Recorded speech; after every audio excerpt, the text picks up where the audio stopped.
हरे कृष्ण कृष्ण कृष्ण हरे हरे, हरे राम राम राम हरे हरे।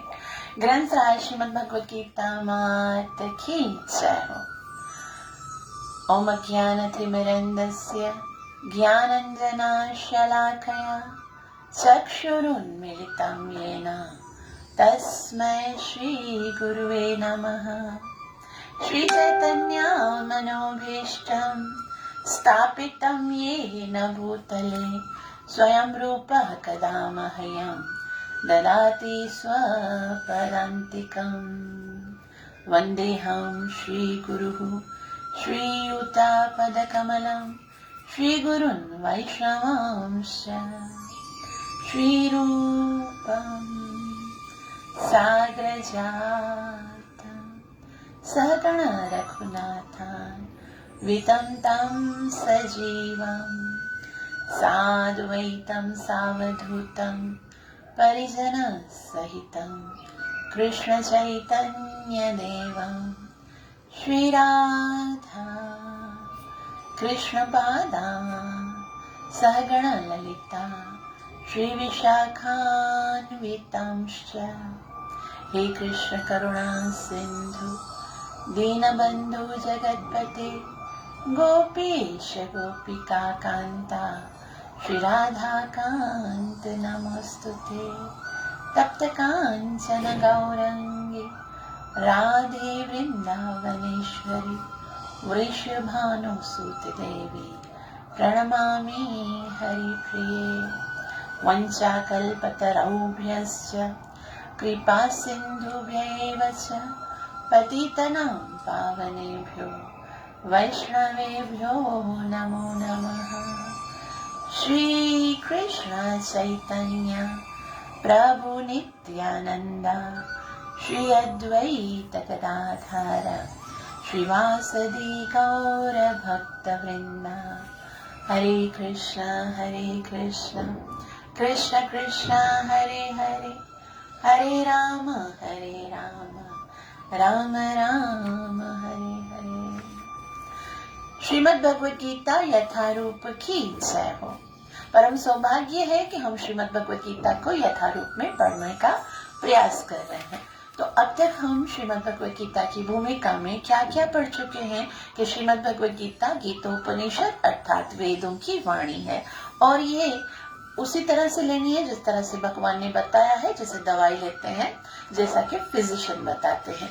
और भगवान ने कैसे बताया है, एवं परंपरा प्राप्त, और परंपरा के द्वारा ही हम इसको स्वीकार कर सकते हैं। और इसको सुनने का अधिकार किसका है, भक्तों श्री में सखा चेती रहस्यम ये तब उत्तम।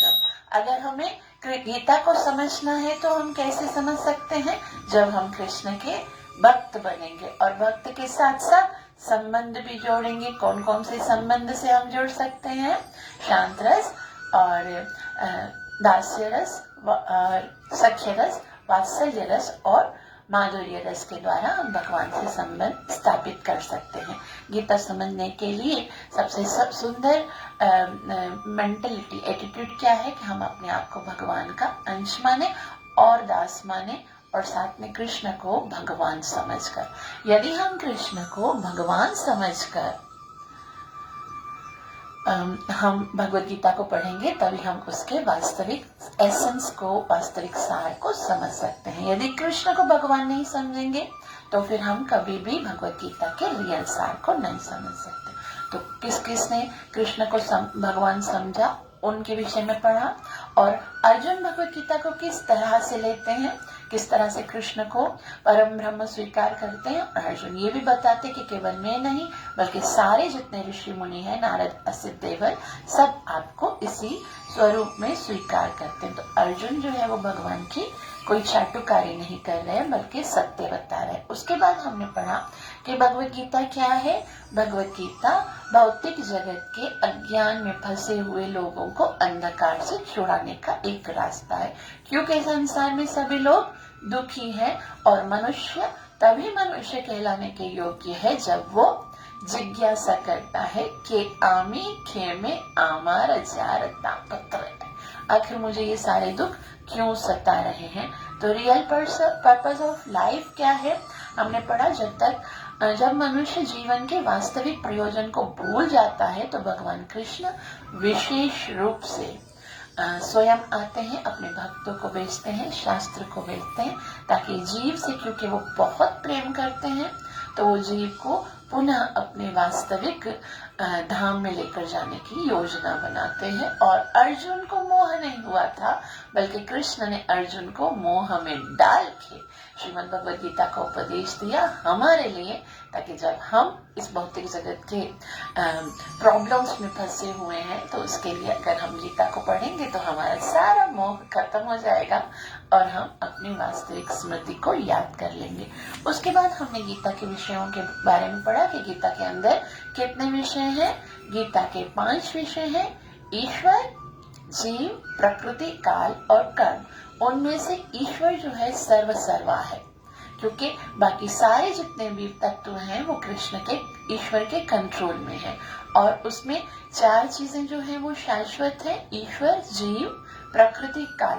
प्रकृति कभी श्रील प्रभुपाद जी बोलते हैं कभी व्यक्त होती है, कभी अव्यक्त होती है, लेकिन 4 ये जो है वो शाश्वत है। और एक जो 5वां है जो कर्म है वो क्या है, वो बदलता है और उसका क्षय किया जा सकता है। कर्मों के फलों को हम भुगत के खत्म कर सकते हैं। और वो कैसे होगा, जब हम प्रत्येक कर्म भगवान की प्रसन्नता के लिए करेंगे तो हमें कर्मों के रिजल्ट को भोगना नहीं पड़ेगा। उसके बाद हमने भौतिक प्रकृति के विषय में पढ़ा। भौतिक प्रकृति जो है वो भगवान की अध्यक्षता में है, इनके गुणों के विषय में पढ़ा। और सबसे बड़ी बात हमने पढ़ी कि जो भौतिक प्रकृति है वो जो भी इसके अंदर फंस जाता है वो 3 गुणों के कंट्रोल में आ जाता है। और हम जब 3 गुणों के कंट्रोल से निकलना है तो उसके लिए हमें भगवान की शरण लेनी पड़ेगी, क्योंकि ये भौतिक प्रकृति जो है वो भगवान की अध्यक्षता में कार्य करती है। उसके बाद हमने पढ़ा कि क्योंकि जीव भगवान का अंश है तो जीव जो है उसको भगवान की सेवा करनी है। ईश्वर अर्थात परम ईश्वर परम चेतना स्वरूप है। कृष्ण जो है वो परम चेतना है और जीव को क्या करना है, उसको प्रसन्न करके ही जीव अब खुद स्वयं आनंदित हो सकता है।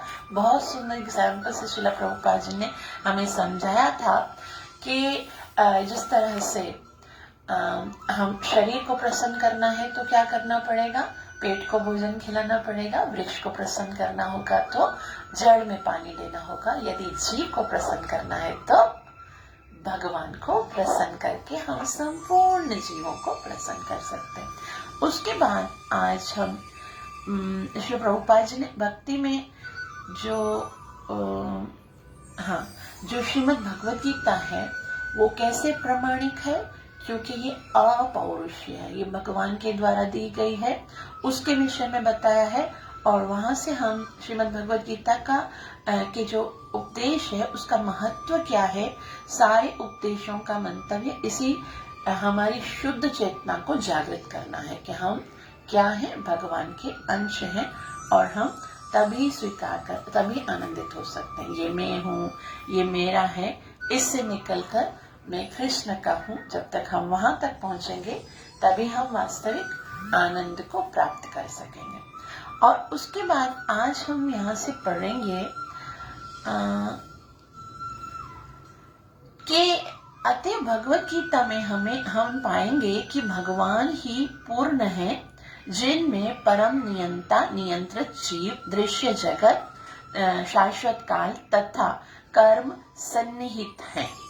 अब देखो यहाँ से हम क्या पढ़ना प्रारंभ करें, भगवत गीता के अंदर जो 5 विषय हैं उनके अंदर जो भगवान है वो क्या है, पूर्ण है। अब जो हमने ईशोपनिषद में पढ़ा था ना, उसी को श्री प्रभुपाद जी हमें यहाँ रिवाइज करवाएंगे। ईशोपनिषद में कौन सा मंत्र पढ़ा था जिसमें भगवान पूर्ण है के विषय में बताया गया था? प्रथम मंत्र ओम पूर्णमद पूर्णमिदं पूर्णात् पूर्णमुदच्यते पूर्णस्य पूर्णमादाय पूर्णमेवावशिष्यते वो भगवान पूर्ण है, और क्योंकि वो परिपूर्ण है तो उनसे निकलने वाली प्रत्येक वस्तु भी पूर्ण है। ये भौतिक जगत भी पूर्ण है, जीव भी पूर्ण है, और जीव को प्रदान की हुई सारी सुविधा भी पूर्ण है, और जो भगवान से जो निकलता है वो भी पूर्ण है, और जो शेष पूर्णमेवा वशिष्यति, तो उसको यहाँ श्री प्रभुपाद जी अभी बहुत ही संक्षिप्त में बताने वाले हैं। श्री प्रभुपाद जी कहते हैं कि ये सब मिलकर परम पूर्ण का निर्माण करते हैं, और यही परम पूर्ण परम ब्रह्म या परम सत्य कहलाता है। जो परम ब्रह्म है वो भगवान का एक प्राकट्य, एक वो अंश के स्वरूप में है, भगवान के शरीर की कांति के स्वरूप में। यही पूर्ण तथा परम सत्य पूर्ण पुरुषोत्तम भगवान श्री कृष्ण है, उन्हीं से निकलता है सब कुछ। सारी अभिव्यक्ता उनकी विभिन्न शक्तियों के फलस्वरूप है, वे ही पूर्ण है। तो वे पूर्ण है, जो कुछ भी है उनसे ही निकलता है, फिर भी वो पूर्ण है। उसको यहाँ श्रील प्रभुपाद जी समझाते हैं कि भगवत गीता में यही बताया गया है कि ब्रह्म भी पूर्ण परम पुरुष के अधीन है।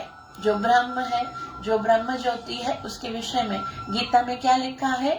ब्रह्मण्यो ही प्रतिष्ठाहम्, कि ब्रह्म जो है वो मेरे अधीन है।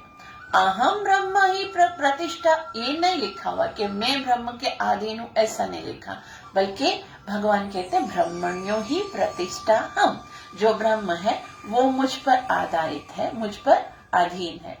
तो ब्रह्म सूत्र में ब्रह्म की विशद व्याख्या सूर्य की किरणों के रूप में ब्रह्म की पूर्ण अनुपम अनुभूति है, और इसी तरह परमात्मा की धारणा भी है। 15वें अध्याय में यह देखा जाएगा कि भगवान पुरुषोत्तम निर्विशेष ब्रह्म तथा परमात्मा की आंशिक अनुभूति से बढ़कर है।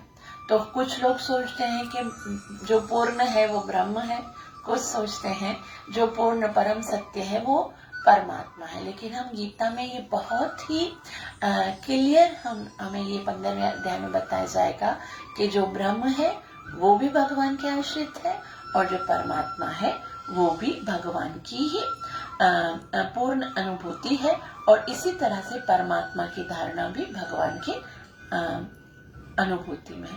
15वें अध्याय में यह देखा जाएगा, श्रील प्रभुपाद जी कहते हैं कि भगवान पुरुषोत्तम निर्विशेष ब्रह्म तथा परमात्मा की आंशिक अनुभूति से बढ़कर है। ये सब क्या है? भगवान की आंशिक अनुभूति, और अंश से तो पूर्ण सदैव बढ़कर होता है। भगवान को सच्चिदानंद विग्रह कहा जाता है। ब्रह्म संहिता के शुभारंभ में, इस शुभारंभ भी इससे होता है। क्या बताया गया ब्रह्म संहिता में? ईश्वर परमः कृष्ण सच्चिदानंद विग्रह। तो ब्रह्म संहिता में बताया गया कि भगवान क्या है, कौन है? परमः कृष्ण। वो कौन से हैं? उनका स्वरूप कैसा है? सत चित आनंद विग्रह, यहीं से स्टार्ट होता है।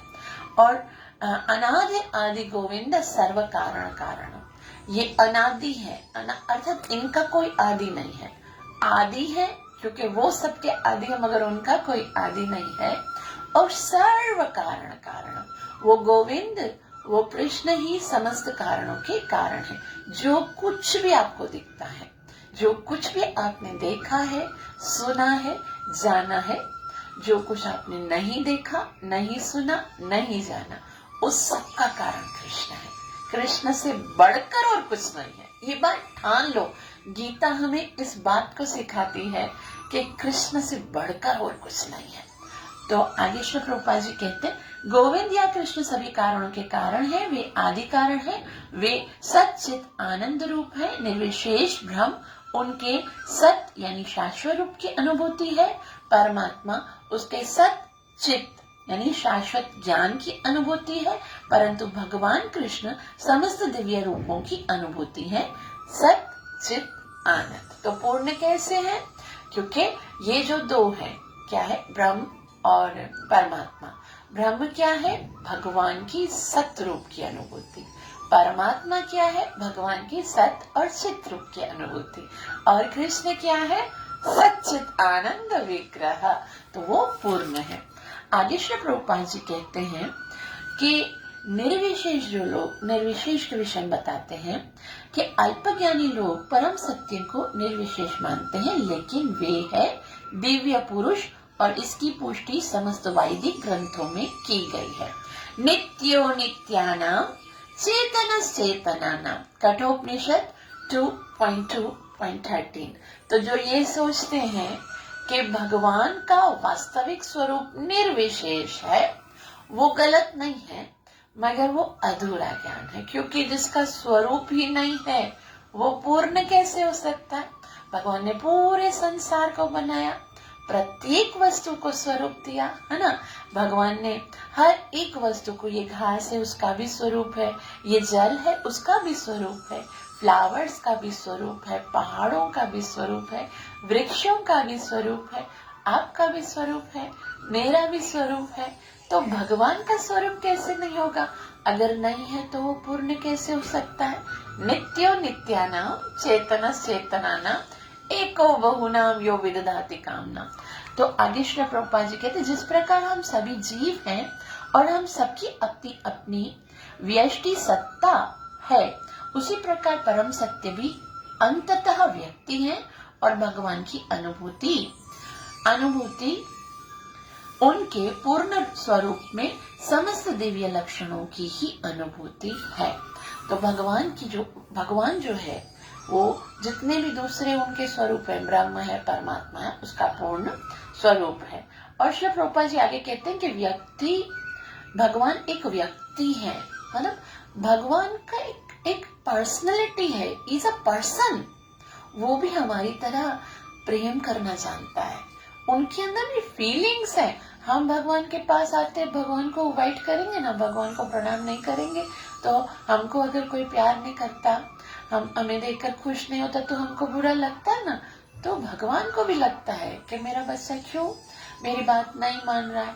तो भगवान एक व्यक्ति है, भगवान के अंदर हृदय है, और भगवान की अनुभूति उनके पूर्ण स्वरूप में समस्त दिव्य लक्षणों की ही अनुभूति, यही पूर्णतया रूप विहीन यानी निराकार नहीं है।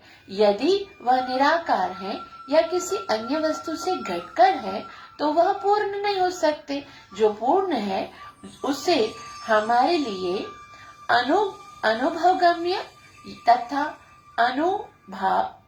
अनुभवातीत हर एक वस्तु से युक्त होना चाहिए, अन्यथा वह पूर्ण नहीं है। मतलब जो पूर्ण है अनुभवगम्य, मतलब जो कुछ हमने देखा है, जो सुना है, जो पढ़ा है, वो सब भी उसके अंदर होना चाहिए।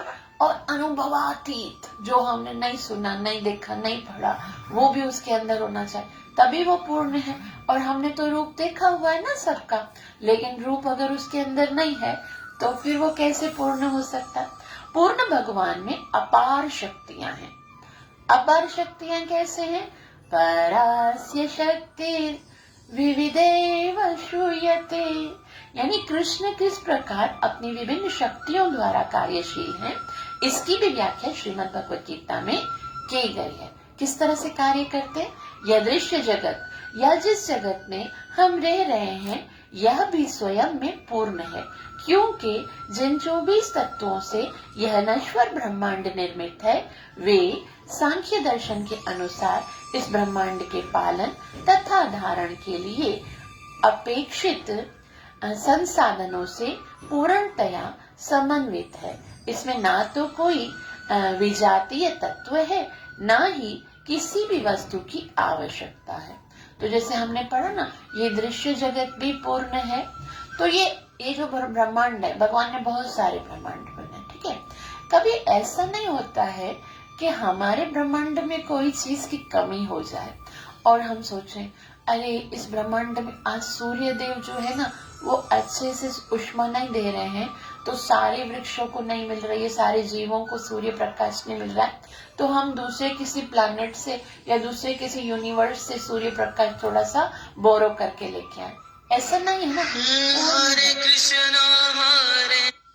और उसके अलावा जो इस भौतिक जगत में ऑक्सीजन है, भगवान ने ऑक्सीजन दी है ना, हवा दी है, कभी पूरी ऐसा नहीं कि कम हो जाएगी, और हम सोचेंगे कि भाई अब ऑक्सीजन खत्म हो गया तो हम किसी और यूनिवर्स से वो उधार लेके आएंगे, फिर वापस थोड़े दिनों के बाद जब हमारे पास वृक्ष ज्यादा होंगे, ऑक्सीजन ज्यादा होगा तो देके आ जाएंगे। या फिर कुछ लोग ऐसे बोलते, बुद्धि खराब है उनकी, ऐसे सोचते हैं कि एक समय ऐसा आ जाएगा कि संसार में पानी खत्म हो जाएगा और फिर पानी पीने के लिए नहीं होगा। ऐसा कैसे हो सकता है? भगवान ने कितना बड़ा समुद्र दिया है, क्या समुद्र का पानी कभी खत्म होगा? भगवान क्या करेंगे, सूर्य की तपिश को भगवान कहते हैं 9.9 तपाम्यहमहं वर्षम् निगृणाम्योत्सृजामि च। भगवान कहते हैं मैं सूर्य बनकर जब तपश पैदा करता हूँ, गर्मी करता हूँ, और उसके बाद पानी जो है समुद्र का उसको सोख करता हूँ, और फिर तपाम्यहम अहम वर्षम, और फिर मैं ही वर्षा बनकर प्रत्येक जीव के लिए उस पानी को बरसाता हूँ। तो भगवान का ये प्रोसेस कभी खत्म होगा क्या? वो कंटिन्यूस ऐसे करते रहेंगे, कभी किसी चीज की कमी नहीं होगी। लेकिन भगवान ने कहा कमी होगी तो तुम्हारे अंदर होगी। क्या ये सब कैसे होता है? भगवान कहते हैं यज्ञार्थात यज्ञ जब हम करते हैं तो वर्षा होती है। अब जीव यज्ञ करना छोड़ देगा तो वर्षा नहीं होगी। और हम सोचे कि भाई यज्ञ कैसे करें, हमारे पास तो ब्राह्मण नहीं है, हमारे पास तो मंत्र नहीं, हमारे पास शुद्ध सामग्री। भगवान ने कहा छोड़ो, नहीं है तो कोई बात नहीं, क्या करो, यज्ञानाम जप यज्ञोस्मि। आपको मेरे नाम का जप करने के लिए कोई सामग्री की आवश्यकता नहीं है, कोई ब्राह्मण की आवश्यकता नहीं है। बस बैठो और प्यार से बोलो हरे कृष्णा कृष्ण कृष्ण हरे हरे, हरे राम राम राम हरे हरे। और ये संकीर्तन यज्ञ के द्वारा प्रत्येक जो हमारी आवश्यकता है वो सब पूरी हो जाएगी। जो भी भक्ति के अंदर छिद्र है ना, जो हमारे बाकी, वो सारे छिद्र जो है वो इससे फिल्ड हो जाएंगे। कैसे? जैसे हमने पढ़ा है श्रीमद् भागवतम में बताया गया है 8.23.13 में बताया गया कि जितने भी छिद्र हैं, जो भी हमारे भक्ति के जितने भी साधन हैं, जैसे मंत्र है, तंत्र है, जीव है, या फिर है ना कुछ भी है, मंत्र तंत्र छिद्रम देश कालार्ह वस्तुतः सर्वं करोति निश्चित्रम अनुसंकीर्तनम तव, के सारे जितने भी छिद्र हैं उनको भर देगा जब हम आपके पवित्र नाम का संकीर्तन करेंगे। हरे कृष्ण कृष्ण कृष्ण हरे हरे, हरे राम राम राम हरे हरे। तो यहाँ श्री प्रभुपाद जी आगे बताते हैं कि ये जो दृश्य जगत है वो भी पूर्ण है, और उसके अंदर जो कुछ वस्तुएं हैं वो भी पूर्ण है। इसमें से ना तो कोई विजाती तत्व है और ना ही किसी भी वस्तु की आवश्यकता है। इस सृष्टि का अपना निजी नियत काल है, जिसका निर्धारण परमेश्वर की शक्ति द्वारा हुआ है, और जब यह काल पूर्ण हो जाता है तो उस पूर्ण व्यवस्था से इस क्षणभंगुर सृष्टि का विनाश हो जाता है। क्षुद्र जीवों के लिए यह सुविधा प्राप्त है कि पूर्ण की अनुभूति करें। इसी प्रकार की पूर्णताओं का अनुभव पूर्ण विषय ज्ञान की अपूर्णता के कारण है। मतलब हमको जो ये अपूर्णता है ना, हमको भगवान की वास्तविकता का पूर्ण ज्ञान नहीं है, इसी के कारण सारा प्रॉब्लम है। और जब जीव भगवान के विषय में ज्ञान प्राप्त कर लेगा तो फिर सारी प्रॉब्लम सॉल्व हो जाएंगी। सभी प्रकार की अपूर्णताओं के अनुभव पूर्ण विषय ज्ञान की अपूर्णता के कारण है। इस प्रकार भगवत गीता में वैदिक विद्या का पूर्ण ज्ञान पाया जाता है। और जब हम भगवत गीता पढ़ लेंगे, वैदिक विद्या यानी सारे वेदों का सार हम पढ़ लेंगे, तो हमें भगवान के विषय में पूर्ण ज्ञान प्राप्त हो जाएगा। फिर सारी अपूर्णताएं जो हैं वो समाप्त हो जाएंगी। श्री प्रभुपाद जी कहते हैं सारा वैदिक ज्ञान अमोघ है। अब जो हमने ईशोपनिषद में वैदिक ज्ञान की महिमा पढ़ी थी ना, कि वैदिक ज्ञान कितना अमोघ है, उसके अंदर कोई त्रुटि नहीं है। और त्रुटियां किसमें है? भौतिक जगत में जितने भी जीव हैं उनके अंदर त्रुटियां हैं। कौन कौन सी त्रुटियां हैं? कि हम जो है वो गलतियां करते हैं, धोखा देते हैं, धोखा खाने की प्रवृत्ति है, हमारी इंद्रियां अपूर्ण हैं, और हम जो है, और क्या है,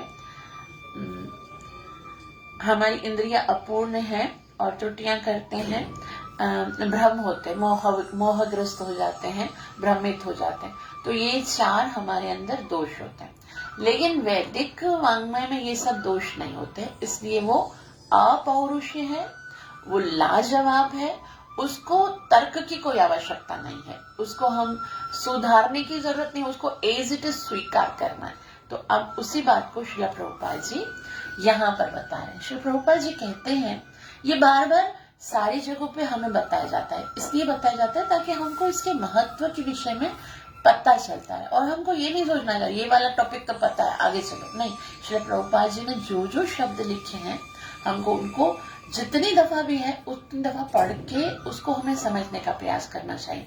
प्रत्येक दफा इसका एक नया एंगल से श्री प्रभुपाद जी हमें समझाते हैं। श्री प्रभुपाद जी कहते हैं कि सारा वैदिक ज्ञान अमोघ यानी अच्युत है, और सारे हिंदू इस ज्ञान को पूर्ण तथा अमोघ मानते हैं। उदाहरणार्थ, जो ए श्री प्रभुपाद ने यहाँ हिंदू लिखा है, लेकिन ये हिंदू का मतलब क्या होता है? श्री प्रभुपाद जी ने पहले ईशोपनिषद में हमने पढ़ा था कि ये हिंदू जो है वो जो सिंधु नदी के इस पार रहते थे, उनको क्योंकि पर्शियन लैंग्वेज में सही तरह से उच्चारण नहीं करते थे, तो सिंधु की बदली में हिंदू हिंदू बोलते, जैसे भारत में रहने वाले को भारतीय बोलते हैं। लेकिन यहाँ पर आजकल तो बड़े बड़े साइंटिस्ट भी जो हैं वो इस बात को स्वीकार कर रहे हैं। क्या स्वीकार कर रहे हैं? कि उदाहरणार्थ गोबर पशुमल है, और स्मृति या वैदिक आदेश के अनुसार यदि कोई पशुमल का स्पर्श करता है तो उसे शुद्ध होने के लिए स्नान करना पड़ता है। लेकिन वैदिक शास्त्रों में गोबर को पवित्र करने वाला माना गया है। इसे विरोध आभास कहा जा सकता है, लेकिन यह मान्य है क्योंकि यह वैदिक आदेश है, और इसमें संदेह नहीं है कि इसे स्वीकार करने पर किसी प्रकार की त्रुटि नहीं होगी। अब तो आधुनिक विज्ञानी द्वारा यह सिद्ध किया जा चुका है कि गाय के गोबर में समस्त जीव अनुनाशिक गुण पाए जाते हैं। अतएव वैदिक ज्ञान पूर्ण है, क्योंकि यह समस्त संशयों एवं त्रुटियों से परे है, और श्रीमद् भगवद गीता समस्त वैदिक ज्ञान का सार है। तो श्रील प्रभुपाद जी बता रहे कि ये वैदिक ज्ञान है, और क्योंकि वैदिक ज्ञान बहुत सुंदर, श्रील प्रभुपाद जी यहाँ पर उदाहरण दे रहे हैं कि देखो, वैसे तो क्या कहा जाता है, गोबर क्या है? पशुमल है। अब मल से स्पर्श करके स्नान करना पड़ता है, लेकिन गोबर को साफ इतना पवित्र माना जाता है कि यज्ञ करने के लिए, उस जगह को पवित्र करने के लिए गोबर लगाते हैं। तो ये क्यों करते हैं इसे? क्योंकि ये शास्त्रों में लिखा हुआ है, वेद में लिखा हुआ है, और वेद की बात को हमें एज इट स्वीकार करना है। क्योंकि अब तो साइंटिस्ट भी मानने लगे हैं कि जो गोबर है उसके अंदर, जो गांव गोबर, जो काव डंग है, उसके अंदर बहुत सारे एंटीसेप्टिक तत्व हैं और कीटाणुनाशक तत्व हैं, और ये बहुत ही शुद्ध है। इससे वातावरण जो है वो बहुत पॉजिटिव हो जाता है। तो गीता तो क्या है? वैदिक ज्ञान का सार है। उसके अंदर जो कुछ लिखा है हमको उसे स्वीकार करना। आगे, वैदिक ज्ञान शोध का विषय नहीं है। हमारा शोध कार्य अपूर्ण है, क्योंकि हम अपूर्ण इंद्रियों के द्वारा शोध करते हैं।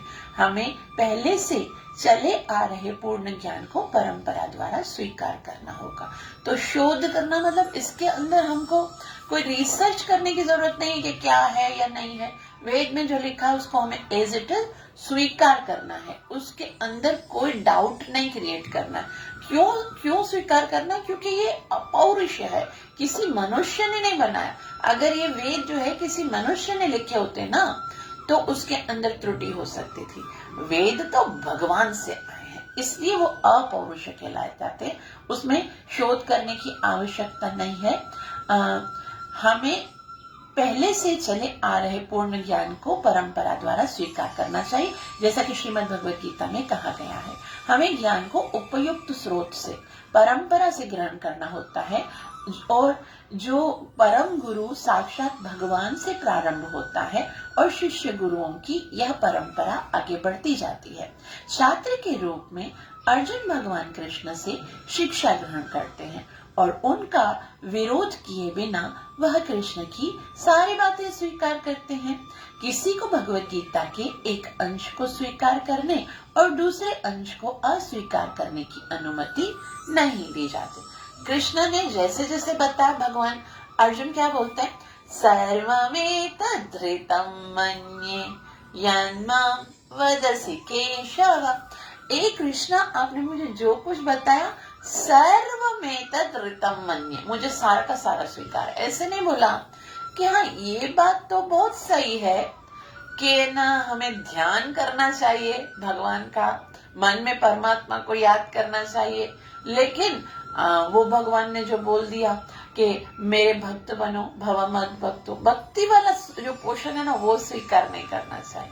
भगवान श्री प्रभुपाद जी कहते हैं पूरे, ऐसा नहीं, ऐसी अनुमति नहीं दी जाती कि भाई ये चीज आपको स्वीकार करनी है, ये चीज नहीं करनी है। और भगवान ने जो बोला है, कंक्लूजन दिया है, जब प्रथम 6 चैप्टर हम पढ़ लेंगे तो छठे चैप्टर के अंत में भगवान कहते हैं कि योगी नाम अपि सर्वेशाम, जितने भी योगी हैं, मद्गतिनान्तरात्मना श्रद्धावान भजते यो माम समे युक्त तमाम।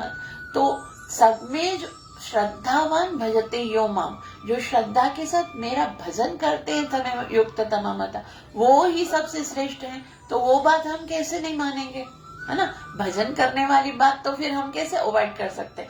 श्रीला प्रभुपाद जी बोलते हैं ऐसा नहीं करना चाहिए कि कुछ चीजों को स्वीकार करो और कुछ को स्वीकार नहीं करो। इसको तो स्वीकार कर लेते हैं कि भगवान जो है वो परमात्मा है, परम ब्रह्म है, इसको स्वीकार नहीं करते। भगवान ने कहा कि मुंजते थे त्वगम पापा ये पचन्ति आत्म कारणात्, जो आत्मा अपनी इंद्र दृष्टि के लिए खाते हैं वो तो पाप खाते, पहले यज्ञ में अर्पण करना चाहिए। तो वो बात को क्यों नहीं स्वीकार करते निराकारवादी, है ना। तो सारी चीजों को स्वीकार करना चाहिए, क्योंकि जो वेद है वो परंपरा से सुने। जैसे हमने पढ़ा, ऐसे व्यक्ति से सुनना है, वेद कैसे से सुनना है, जो कि प्रामाणिक स्रोत हो।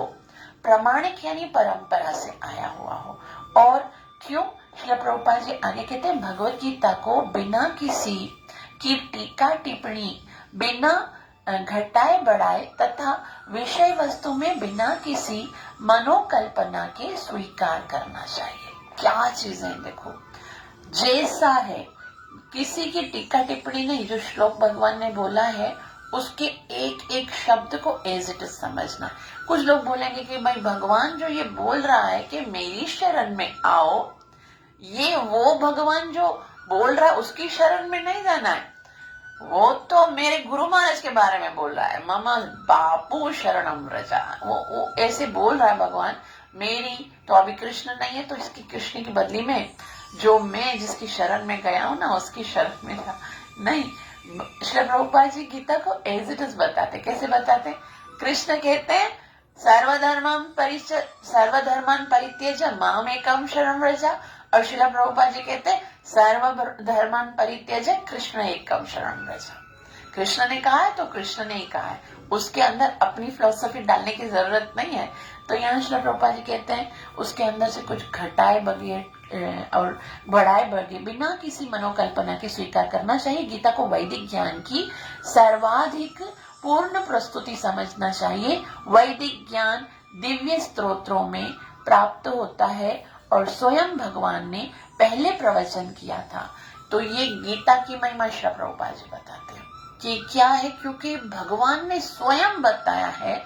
पहला प्रवचन किया था, भगवान द्वारा कहे गए शब्द अपौरुष्य कहलाते हैं। भगवान ने कहा था ना, भगवान ने कहा है एवं विवस्वते योगम प्रोक्तवान अव्ययम्, ये मैंने पहले विवस्वान को सुनाया था। तो जिसका अर्थ है कि भगवान के द्वारा जो बताया गया है उसके अंदर कोई दोष नहीं है। और वे 4 दोषों से युक्त संसारी व्यक्ति द्वारा कहे गए पौरुष शब्द से विभिन्न होता है। संसारी पुरुष में दोष होते हैं, है ना, जिससे मैंने आपको बताया। पहला क्या होता है, वह त्रुटियां अवश्य करता है। कोई बड़े से बड़ा फिलोसफी भी हो, कोई बड़े से बड़ा वैज्ञानिक भी हो, गलती हो जाती है ना। महात्मा गांधी के बारे में श्री प्रभुपाद जी ने बताया था ईशोपनिषद में कि कितना वो बुद्धिमान थे, महात्मा भी थे। उनको हालांकि उनके अनुयायियों ने बोला था, महात्मा जी मत जाइए कॉन्फ्रेंस में, वहां पर योजना की जा रही है आपकी मृत्यु की, लेकिन गए और मारे गए। गलती हो गई ना उनसे, तो वह अनिवार्य रूप से भ्रमित होता है। श्री प्रभुपाद जी ने बहुत सुंदर एग्जाम्पल दिया था कि हम जब रोड से जाते हैं तो दूर दूर पानी दिखता है, तो होता नहीं है। इसी तरह से बहुत सारी चीजें जिसके कारण हम भ्रमित हो जाते हैं, और उसमें अन्यों को धोखा देने की प्रवृत्ति होती है ना। हर कोई धोखा देना चाहता है, और बाहर वालों को तो छोड़ो, घर वाले भी एक दूसरे को धोखा देते हैं। और आगे है कि वह अपूर्ण इंद्रियों के कारण सीमित होता है। इन 4 दोषों के कारण मनुष्य सर्वव्यापी ज्ञान विषय पूर्ण सूचना नहीं दे पाता। तो क्योंकि उसकी इंद्रियां अपूर्ण है। इंद्रियां अपूर्ण कैसे है कि हम सूर्य को देखते तो छोटा सा दिखता है, लेकिन वास्तव में कितना बड़ा है। तो वास्तविक ज्ञान हम अपनी इंद्रियों के द्वारा नहीं देख सकते, ना ही हम प्रत्यक्ष इंद्रियों के द्वारा, ना ही मानसिक कल्पना के द्वारा आध्यात्मिक ज्ञान को प्राप्त कर सकते। इसे केवल शब्द प्रमाण के द्वारा प्राप्त किया जा सकता है। तो ऐसे दोषपूर्ण व्यक्तियों द्वारा वैदिक ज्ञान प्रदान नहीं किया जा सकता। इसे पहले प्रथम सृष्टि जीव ब्रह्मा के हृदय में प्रदान किया गया। फिर ब्रह्मा ने इस ज्ञान को अपने पुत्रों तथा शिष्यों को उसी रूप में प्रदान किया जिस रूप में हमें भगवान से प्राप्त हुआ था। भगवान पूर्ण है और उनकी प्रकृति के नियमों के वशीभूत होने का प्रश्न ही नहीं उठता। अतएव मनुष्य में इतना समझने की बुद्धि तो होनी ही चाहिए कि भगवान ही इस ब्रह्मांड की सारी वस्तुओं के एकमात्र स्वामी है। तो श्रील प्रभुपाद जी यहाँ बहुत सुंदर बात बता रहे हैं कि हमें इतना तो सोचना चाहिए कि जिसकी ये प्रकृति है वो प्रकृति के वशीभूत थोड़े होगा। तो भगवान में कोई त्रुटि नहीं है। और ये ज्ञान किस तरह से भगवान ने दिया, तेने ब्रह्म हृदय आदि कवये, भगवान ने ब्रह्मा जी को दिया, ब्रह्मा जी ने अपने पुत्र नारद को दिया, नारद ने वेद व्यास जी को दिया, और इस तरह से ये परंपरा चलती आई है। और ब्रह्म नारद गौड़ीय संप्रदाय के द्वारा, चैतन्य महाप्रभु के द्वारा हमारी संप्रदाय में ज्ञान प्राप्त हुआ। और हमारी संप्रदाय में भी जैसे हम देखते हैं कि जगन्नाथ दास बाबा जी के द्वारा, भक्ति विनोद ठाकुर जी के द्वारा गौर किशोरदास बाबा जी, और उनके बाद भक्ति सिद्धांत सरस्वती गोस्वामी महाराज और श्रील प्रभुपाद जी के द्वारा, उनके अनुयायियों के द्वारा ये ज्ञान हम तक पहुंचा है। तो ये ज्ञान जो है वो परंपरा से आया है, इसीलिए इसके अंदर कोई त्रुटि नहीं, एज इट इज आया है, जैसा भगवान ने दिया वैसा ही है।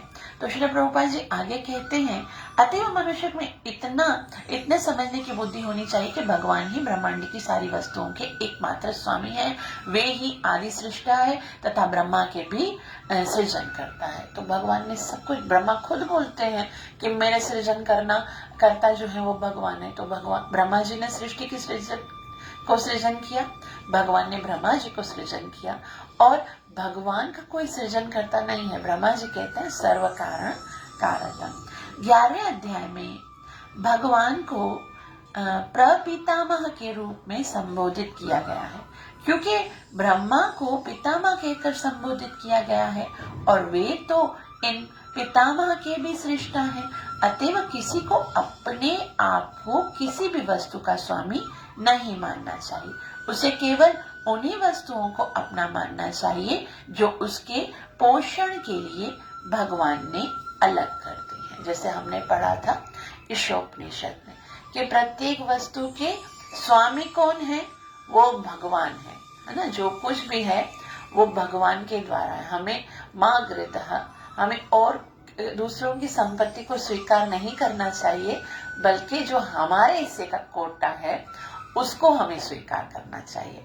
सब प्रत्येक वस्तु जो है वो भगवान की है।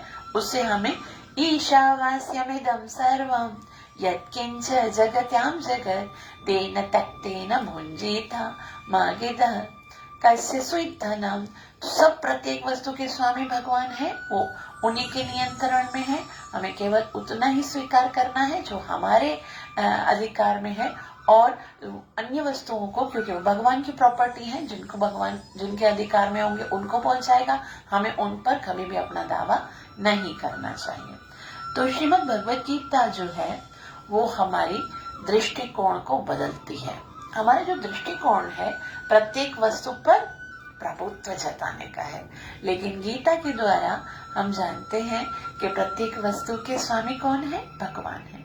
श्रील प्रभुपाद जी कहते हैं, भगवान द्वारा हमारे सदुपयोग के लिए रखी गई वस्तुओं को किस तरह काम में लाया जाए, इसके अनेक उदाहरण प्राप्त हैं। इसकी भी व्याख्या श्रीमद् भगवत गीता में की गई है। अब भगवत गीता में भगवान ने ये बताया है कि सारी वस्तुओं को किस तरह से भगवान की सेवा में लगाया जाता है।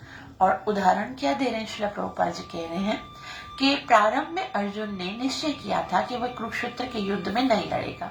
यह उसका निर्णय था। अर्जुन ने भगवान से कहा कि वह अपने ही संबंधियों को मार कर राज्य का भोग नहीं करना चाहता।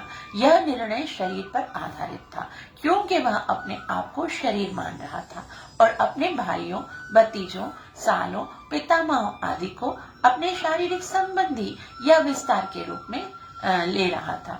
अतएव वह अपनी शारीरिक आवश्यकताओं को तुष्ट करना चाह रहा था।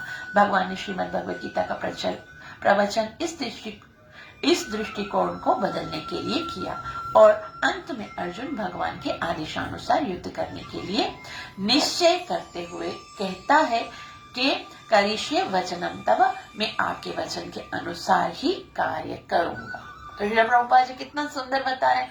अर्जुन ने बोला मैं तो युद्ध नहीं करूंगा, न योत्स्य इति गोविंदम उक्त्वा तूष्णीम बभूवः, ऐसा कह के बस धनुष बाण रख दिया और पीछे जाके बैठ गया। मुझे नहीं युद्ध करना, भले कुछ भी मिलता है मुझे नहीं चाहिए, मैं युद्ध नहीं करूंगा। भगवान ने कहा कैसे नहीं करोगे? अभी तुमको लग रहा है कि तुम युद्ध नहीं करोगे, क्यों समझते हो ऐसा?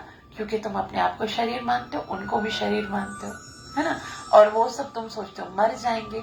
लेकिन तुम्हें आध्यात्मिक दृष्टि से देखना है। कोई ऐसा समय नहीं था जब तुम नहीं थे, ये नहीं थे, राजा नहीं थे, मैं नहीं था, कोई ऐसा समय नहीं था, और ना ही कभी इनकी मृत्यु होगी कि उसके बाद हम नहीं रहेंगे। हम हमेशा रहेंगे। शरीर जो है वो नाश होना है, तुम नहीं मारोगे तो भी तो मरेंगे ना। अधर्म का नाश करना तुम्हारा कर्तव्य है, तुम्हें अधर्म का नाश करना ही पड़ेगा, है ना, क्योंकि जातस्य ही ध्रुवो मृत्यु ध्रुवम जन्म मृतस्य च। तुम अपने कर्तव्यों को नहीं ठुकरा सकते। कर्तव्य तो तुम्हें पालन करना पड़ेगा, लेकिन उस कर्तव्य को कैसे पालन करना है? मेरी प्रसन्नता के लिए। तो फिर तुम्हें उसके अच्छे और बुरे रिजल्ट को नहीं भोगना पड़ेगा। तो इस तरह से जब भगवद गीता में अर्जुन ने इतना भगवान से इतने क्वेश्चन किए और भगवान ने उनको बहुत अच्छे से तरीके से बताया, तो अर्जुन ने क्या कहा?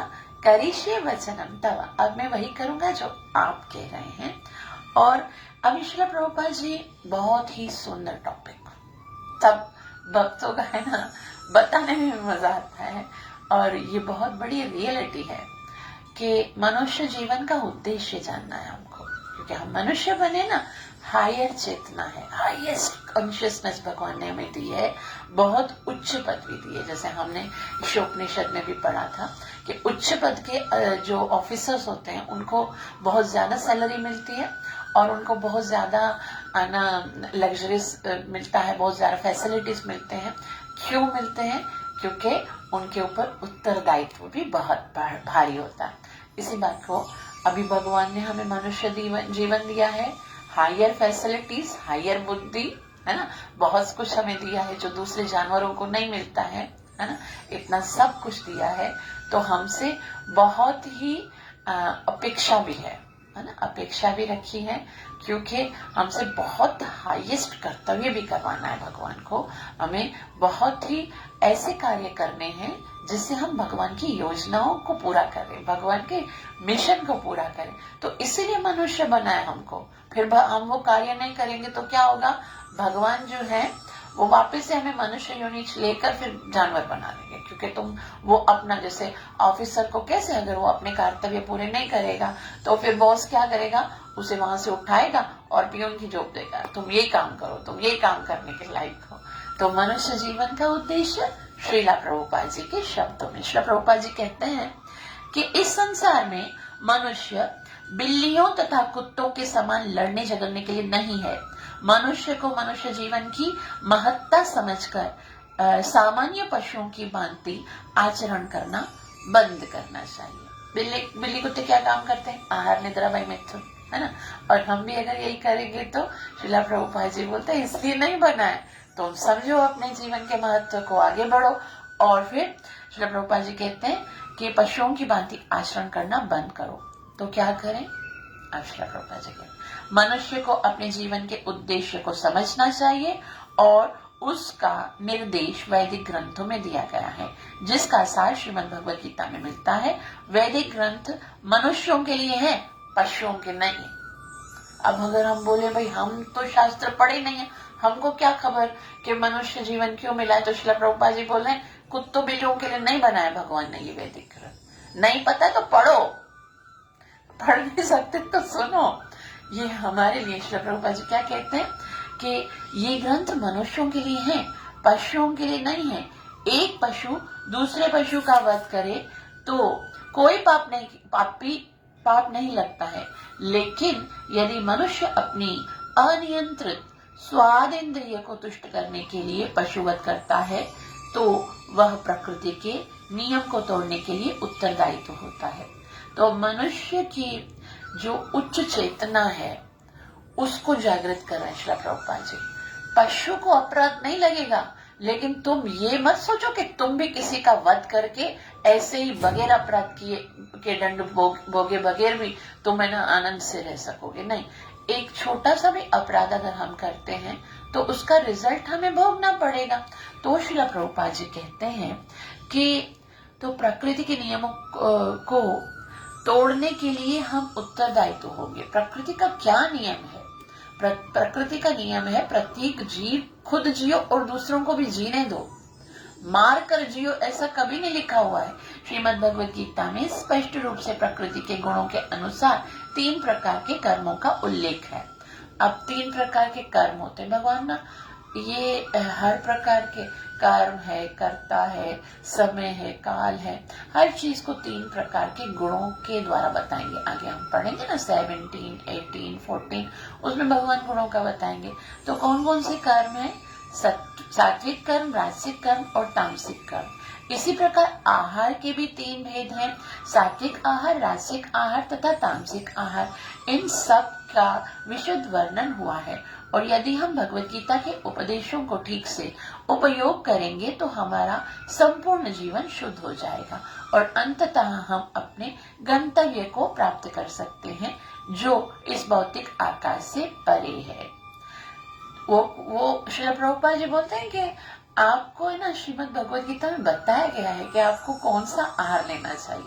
सात्विक आहार जो होता है वो शुद्ध होता है ना। राजसिक आहार जो कि है ना हम खाते हैं और वो गरम, तीखा या फिर पशु आहार होता है, या फिर तामसी होता है जो बहुत पहले बना हुआ है, जो कि है ना अस्पर्श वस्तुओं से मिलकर बना हुआ।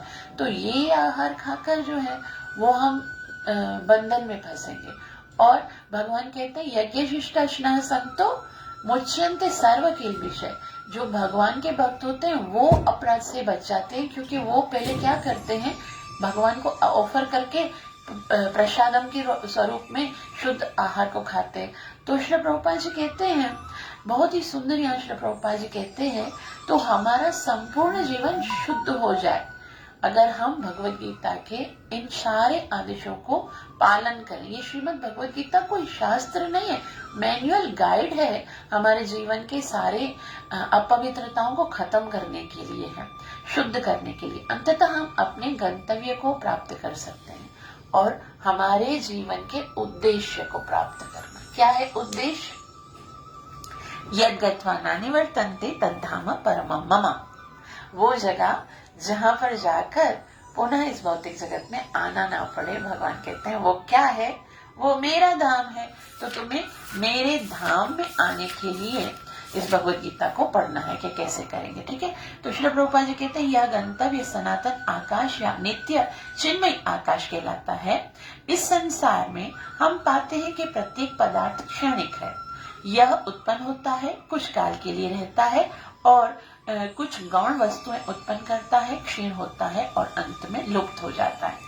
भौतिक संसार का यही नियम है, चाहे हम इस शरीर का दृष्टांत ले लें या फल का या किसी अन्य वस्तु का। अब यहाँ श्रील प्रभुपाद जी जो हम पहले पढ़ चुके, भौतिक जगत में 6 प्रकार के जो चेंजिंग्स होते हैं, परिवर्तन होते हैं, वो बता रहे हैं। क्या होता है, पहले उत्पन्न होता है, उसके बाद थोड़ा बढ़ता है, थोड़े समय के लिए रहता है, फिर क्षीण होता है और फिर समाप्त हो जाता है। क्या होता है, बीच में वो रिप्रोड्यूस भी करता है ना। पहले पैदा होता है, फिर थोड़ा बढ़ता है, फिर रिप्रोड्यूस करता है, थोड़ी देर के लिए स्टेबल रहता है, फिर क्षीण होता है, फिर समाप्त हो जाता है। तो प्रत्येक वस्तु, चाहे फल हो, जैसे बीज में से वो निकलता है और फिर ना उत्पन्न होता है, फिर धीरे धीरे क्षीण होता है, समाप्त हो जाता है ना। या मनुष्य होता है, मनुष्य भी जैसे जन्म लेता है, बढ़ता है, स्टेबल है, उसके बाद विवाह होता है, बच्चे पैदा होते हैं, फिर वो बूढ़ा होता है, फिर मर जाता है ना। तो इस तरह से श्रील प्रभुपाद जी बोलते हैं संसार की प्रत्येक वस्तु में ऐसा होता है। किंतु इस क्षणिक संसार से परे एक अन्य संसार है जिसके विषय में हमें जानकारी है। इस संसार में अन्य प्रकृति है जो सनातन है, जीव भी सनातन है और 11वें अध्याय में भगवान को भी सनातन बताया गया। हमारा भगवान के साथ घनिष्ठ संबंध है और चूंकि हम सभी गुणात्मक रूप से एक हैं, सनातन धाम, सनातन ब्रह्म तथा सनातन जीव, अतएव गीता का सार अभिप्राय हमारे सनातन धर्म को जागृत करना है। अब यहाँ श्री प्रभुपाद जी सनातन धर्म के बारे में बता रहे हैं। तो धर्म का क्या मतलब होता है? धर्म का मतलब होता है किसी वस्तु की वो क्वालिटी जो उसे कभी दूर नहीं की जा सके, किसी वस्तु की वो क्वालिटी जो उससे कभी दूर ना की जा सके किसी भी स्थिति में। जैसे शुगर होती है ना, उसका धर्म क्या है? मीठा होना। जहाँ शुगर है वहाँ मिठास है ना। शुगर को चाहे हम चूरा कर दें, चाहे पानी में घोल दें, लेकिन उसकी मिठास कभी भी खत्म नहीं होगी, है ना। उसकी मिठास होगी ही। जैसे नमक का धर्म क्या है? खारा होना। उसी तरह से हर एक वस्तु का जो एक ऐसी क्वालिटी है जो उसे दूर नहीं की जा सकती, वो उसका धर्म है। और जीव क्या है? जीव की एक क्वालिटी है प्रेम करना, जो उससे कभी दूर नहीं की जा सकती, वो जीव का धर्म है। तो ये सनातन धर्म है। जो सनातन धर्म है वो केवल हिंदुओं का नहीं है, वो केवल हमारा जो वैदिक लिटरेचर है उसके लिए नहीं है। एक बात ध्यान से सुनिए, विश्व के समस्त, बल्कि समस्त ब्रह्मांडों के समस्त जीवों का धर्म है सनातन धर्म। सनातन धर्म किसी लोगों के ग्रुप का नहीं है, केवल भारतवासियों का नहीं है, केवल हिंदुओं का नहीं है, प्रत्येक जीवों का नहीं, प्रत्येक जातियों का नहीं, प्रत्येक संप्रदायों का नहीं, बल्कि प्रत्येक जीव जो है, प्रत्येक व्यक्ति हो, चाहे पशु हो, चाहे कीड़ा हो, चाहे कुछ भी हो, उसका धर्म तो सनातन धर्म है। क्योंकि सनातन धर्म बनाया नहीं है किसी ने। सनातन का मतलब होता है जो इटर्नल है, जो खुद से उसका। अभी चीनी को किसी ने ये धर्म दिया थोड़ी है कि भाई आपका धर्म अभी मीठा होना है तो आपको मीठा होना, उससे पहले चीनी फीकी थी, ऐसा नहीं है। वो जब से चीनी है वो मीठी ही है, इसलिए उसका धर्म मिठास है। उसी तरह से जीव जब से है वो सनातन है और उसका धर्म भी सनातन है। ये सनातन धर्म जो है वो किसी ने थोपा नहीं है आपके ऊपर, वो आपका अपना धर्म है। श्रील प्रभुपाद जी यहाँ पर बहुत ही सुंदर रीति से सनातन धर्म को एक्सप्लेन करते हैं। हम पढ़ेंगे श्रील प्रभुपाद जी के शब्दों में। श्रील प्रभुपाद जी कहते हैं अतएव गीता का सार यानी अभिप्राय सारे सनातन धर्म को जागृत करना है। हमारा सनातन धर्म उसको जागृत करना है, जो कि जीव की शाश्वत वृत्ति है। शाश्वत वृत्ति है, थोपा नहीं गया, स्वभाव है जीव का। और हम अस्थायी रूप से विभिन्न कर्मों में लगे रहते हैं, किंतु यदि हम इन क्षणिक कर्मों को त्याग कर परमेश्वर द्वारा प्रस्तावित कर्मों को ग्रहण कर लें तो हमारे ये सारे कर्म शुद्ध हो जाएंगे। यही शुद्ध जीवन कहलाता है। तो हम श्री प्रभुपाद जी अभी आगे बताएंगे सनातन धर्म, लेकिन ये कर्म सारे अगर हम परमेश्वर की खुशी के लिए करेंगे तो जीवन शुद्ध हो जाएगा। परमेश्वर तथा उनका दिव्य धाम ये दोनों ही सनातन है और जीव भी सनातन है। अब देखो, जीव सनातन है। सनातन का मतलब क्या है? इटर्नल है, जिसका कभी नाश नहीं होता। इस भौतिक जगत में सारी वस्तुएं क्या हैं? अशाश्वत हैं, क्षणिक हैं। जीव सनातन है, भगवान सनातन है, भगवान का धाम सनातन है। अब आगे देखिए, तो सनातन धाम में परमेश्वर तथा जीव की संयुक्त संगति ही मानव जीवन की सार्थकता है। मानव जीवन की सार्थकता क्या है? सनातन धाम में, जो भगवान का इटर्नल धाम है, उसमें परमेश्वर और जीव के संयुक्त संगति, उस धाम में जीव के साथ परमेश्वर का जो प्रेम है, जो प्रेम का आदान प्रदान है, वो ही जीव के मानव जीवन की सार्थकता है। हमको इस मनुष्य जीवन में वो स्टेज प्राप्त करनी है। इस भौतिक जगत में हम अपने सनातन प्रेम को पल्लवित नहीं कर सकते हैं, इसलिए श्री प्रभुपाद जी कहते हैं आध्यात्मिक धाम में भगवान के साथ संयुक्त जो प्रेम है वो ही मनुष्य जीवन की सार्थकता है। भगवान जीवों पर अत्यंत दयालु रहते हैं क्योंकि वे उनके आत्मज हैं। क्यों प्रेम करते हैं? आत्मज का मतलब क्या है? आत्मज का मतलब है उनके अंश हैं। हम सब भगवान के संतान हैं।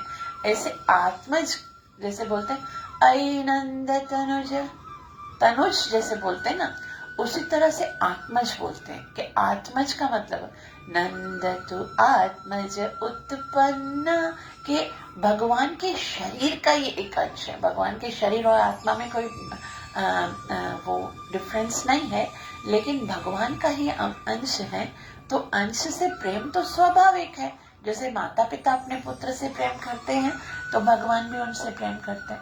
भगवान कृष्ण ने श्रीमद् भगवद गीता में घोषित किया है कि सर्वयोनिषु कौन्तेय मूर्तयः संभवन्ति तासां ब्रह्म महत् योनिर् अहम बीज प्रदः पिता, कि मैं बीज प्रदः पिता हूँ, मैं सबका पिता हूँ। निसंदेह अपने अपने कर्मों के अनुसार नाना प्रकार के जीव हैं, लेकिन यहाँ पर कृष्ण कहते हैं कि मैं उन सबका पिता हूँ। अतः भगवान उन समस्त पतित जीवों का उद्धार करने तथा उन्हें सनातन धाम वापस बुलाने के लिए अवतरित होते हैं, जिससे सनातन जीव भगवान की नित्य संगति में रहकर अपनी सनातन स्थिति को पुनः प्राप्त कर सके। अभी कोई कोई लोग ये भी बोलते ना कि भाई भगवान की भक्ति तो बगैर किसी इच्छा से करो। हम ये क्यों बोल रहे हैं श्री प्रभुपाद जी यहाँ से कि हमको भगवान की भक्ति करके भगवत धाम में जाने? क्योंकि भगवान श्री प्रभुपाद जी भगवत गीता को एज इट इज बता रहे हैं। एज इट इज मतलब भगवान श्री कृष्ण बहुत जगहों पे भगवत गीता में कहते हैं तुम्हें मेरे धाम में आने के लिए प्रयास करना है। भगवान कहते हैं तत् पदम तत् परिमार्गितव्यम यस्मिन् गता न निवर्तन्ति भूय। उस जगह पर जाने के लिए प्रयास करो जहां जाने के बाद तुम्हें वापस आना ना पड़े। वो धाम कौन सा है? मेरा धाम है। भगवान कहते हैं यत् गत्वा न निवर्तन्ति तद् धाम परमं मम न तद् भासयते सूर्यो न शशांको न पावक यत् गत्वा न निवर्तन्ते तद् धाम परमं मम। वो मेरा धाम है। और बाकी तुम कहीं पर भी चले जाओगे तो आ ब्रह्म भुवना लोका पुनरावृत्ति नोर्जुन माम उपैत तो कौनते पुनर्जन्म न विद्यते। भगवान ने कहा है आपको तैयारी करनी है उस धाम के लिए। इसलिए श्रील प्रभुपाद जी हमें बोलते हैं कि आपको उस धाम के लिए जाने के लिए तैयारी करनी है। श्रील प्रभुपाद जी कहते हैं, अतएव भगवान उन समस्त पतित बद्ध जीवों का उद्धार करने तथा उन्हें सनातन धाम वापस बुलाने के लिए अवतरित होते हैं, जिससे सनातन जीव भगवान की नित्य संगति में रहकर अपनी सनातन स्थिति को पुनः प्राप्त कर सके। सनातन स्थिति क्या है वो आगे हम पढ़ेंगे। भगवान स्वयं नाना अवतारों के रूप में अवतरित होते हैं या फिर अपने विश्वस्त सेवकों, अपने पुत्रों, पार्षदों, आचार्यों के रूप में इन बद्ध जीवों का उद्धार करने के लिए भेजते हैं। तो कभी भगवान आते हैं, कभी अपने पुत्र को भेजते हैं, जैसे जीसस क्राइस्ट बोलते हैं, I am not God, I am the son of God, मैं भगवान का दास हूँ, भगवान का पुत्र हूँ। तो इसी तरह से कभी पुत्र को भेज देते हैं, तो कभी है ना श्री प्रभुपाद जी से पार्षदों को भेज देते हैं जो कहते हैं आई एम नॉट गॉड, मैं भगवान नहीं हूँ, मैं क्या हूँ, मैं तो भगवान का एक प्रतिनिधि हूँ। तो इस तरह से क्यों भेजते हैं? ताकि हमें उनके द्वारा हमारे अपने वास्तविक सनातन जो अवस्था है उसको हम जान सके और भगवान के धाम वापस जा सके। अतः सनातन धर्म किसी संप्रदाय, धर्म, पद्धति का सूचक नहीं है। अब ध्यान से सुनिएगा, सनातन धर्म क्या है? किसी संप्रदाय का नहीं है, ठीक है, और ना ही किसी पद्धति का सूचित नहीं है। यह तो नित्य परमेश्वर के साथ नित्य जीव के नित्य कर्म धर्म का सूचक है। परमेश्वर नित्य है, जीव नित्य है, और जीव और परमेश्वर के बीच में जो प्रेम है वो सनातन धर्म है। जैसा कि पहले कहा जा चुका है, यह जीव के नित्य धर्म यानी वृत्ति को बताता है। श्रीपाद रामानुज आचार्य ने सनातन शब्द की व्याख्या इस प्रकार की है। क्या बताया है? वह जिसका न आदि है न अंत है, यानी जो सनातन धर्म मतलब किसका कोई आदि नहीं है, किसी ने स्टार्ट नहीं किया है। जैसे दूसरे जितने धर्म है ना वो स्टार्ट हुए हैं, उनकी एक डेट ऑफ बिगनिंग होगी कि इस दिन से ये स्टार्ट हुए हैं। वो कोई भी धर्म आप ले लो, कोई बोलेंगे भाई इस्लाम इतने साल से आया है ना, कोई बोलेंगे क्रिश्चियन धर्म इतने साल से, सिखिज्म तो अभी आया, बताया जाता है कि 1400 साल पहले इस तरह से। तो इस तरह से ना ये जो बाकी धर्म है ना वो आए हैं। सनातन धर्म आया नहीं है, वो नित्य है, सनातन है, इटर्नल है। जब से भगवान है, जब से जीव है, तब से उसका धर्म भी है भगवान के प्रति जीव का प्रेम। तो वो किसी ने थोपा नहीं है, किसी ने। और आगे श्री प्रभुपाद जी बहुत सुंदर बता रहे हैं कि अतएव जब हम सनातन धर्म के विषय में बातें करते हैं तो हमें श्रीपाद रामानुज आचार्य के प्रमाण के आधार पर यह मान लेना चाहिए कि इसका आदि है न अंत है। क्या सोचना चाहिए कि ये शुरुआत से, इसकी शुरुआत नहीं है और इसका अंत भी नहीं होगा, ये हमेशा है और हमेशा रहेगा। अब देखो यहाँ श्री प्रभुपाद जी एक बहुत ही सुंदर उदाहरण से समझा रहे हैं कि जो रिलीजन शब्द है, जो हम अंग्रेजी में रिलीजन शब्द पढ़ते हैं, उसका मतलब क्या होता है? अ काइंड ऑफ फेथ या अ काइंड ऑफ बिलीफ कि इस धर्म में मुझे जो है वो विश्वास है। जैसे वो रिलीजन चेंज भी हो सकता है ना। कभी कोई मुस्लिम है तो वो हिंदू धर्म को स्वीकार कर सकता है, कोई हिंदू है तो वो मुस्लिम धर्म को स्वीकार कर सकता है। रिलीजन चेंज होता है, लेकिन सनातन धर्म जो है वो चेंज नहीं होता। वो फेथ नहीं है, वो स्वभाव है, वो नेचर है। जीव का नेचर कभी बदला नहीं जा सकता। इसको यहाँ श्रील प्रभुपाद जी बताते हैं कि अंग्रेजी का रिलीजन शब्द सनातन धर्म से थोड़ा भिन्न है। रिलीजन से विश्वास का भाव सूचक होता है, मतलब फेथ, और विश्वास परिवर्तित हो सकता है। किसी को एक विशेष विधि में विश्वास हो सकता है और वह इस विश्वास को बदल कर दूसरा ग्रहण कर सकता है, लेकिन सनातन धर्म उस कर्म का सूचक है जो बदला नहीं जा सकता। उदाहरणार्थ, ना तो जल से उसकी तरलता विलक की जा सकती है, न अग्नि से ऊष्मा विलग की जा सकती है। इसी प्रकार जीव से उसके नित्य कर्म को विलग नहीं किया जा सकता। सनातन धर्म जीव का शाश्वत अंग है। अतएव जब हम सनातन धर्म के विषय में बात करते हैं तो हमें श्रीपाद रामानुज आचार्य के प्रमाण को मानना चाहिए कि उसका ना तो आदि है न अंत है। जिसका आदि अंत ना हो वह संप्रदायिक नहीं हो सकता, क्योंकि उसे किसी सीमा में नहीं बांधा जा सकता। जिसका संबंध किसी संप्रदाय से होता है वे सनातन धर्म को भी सांप्रदायिक मानने की भूल करेंगे।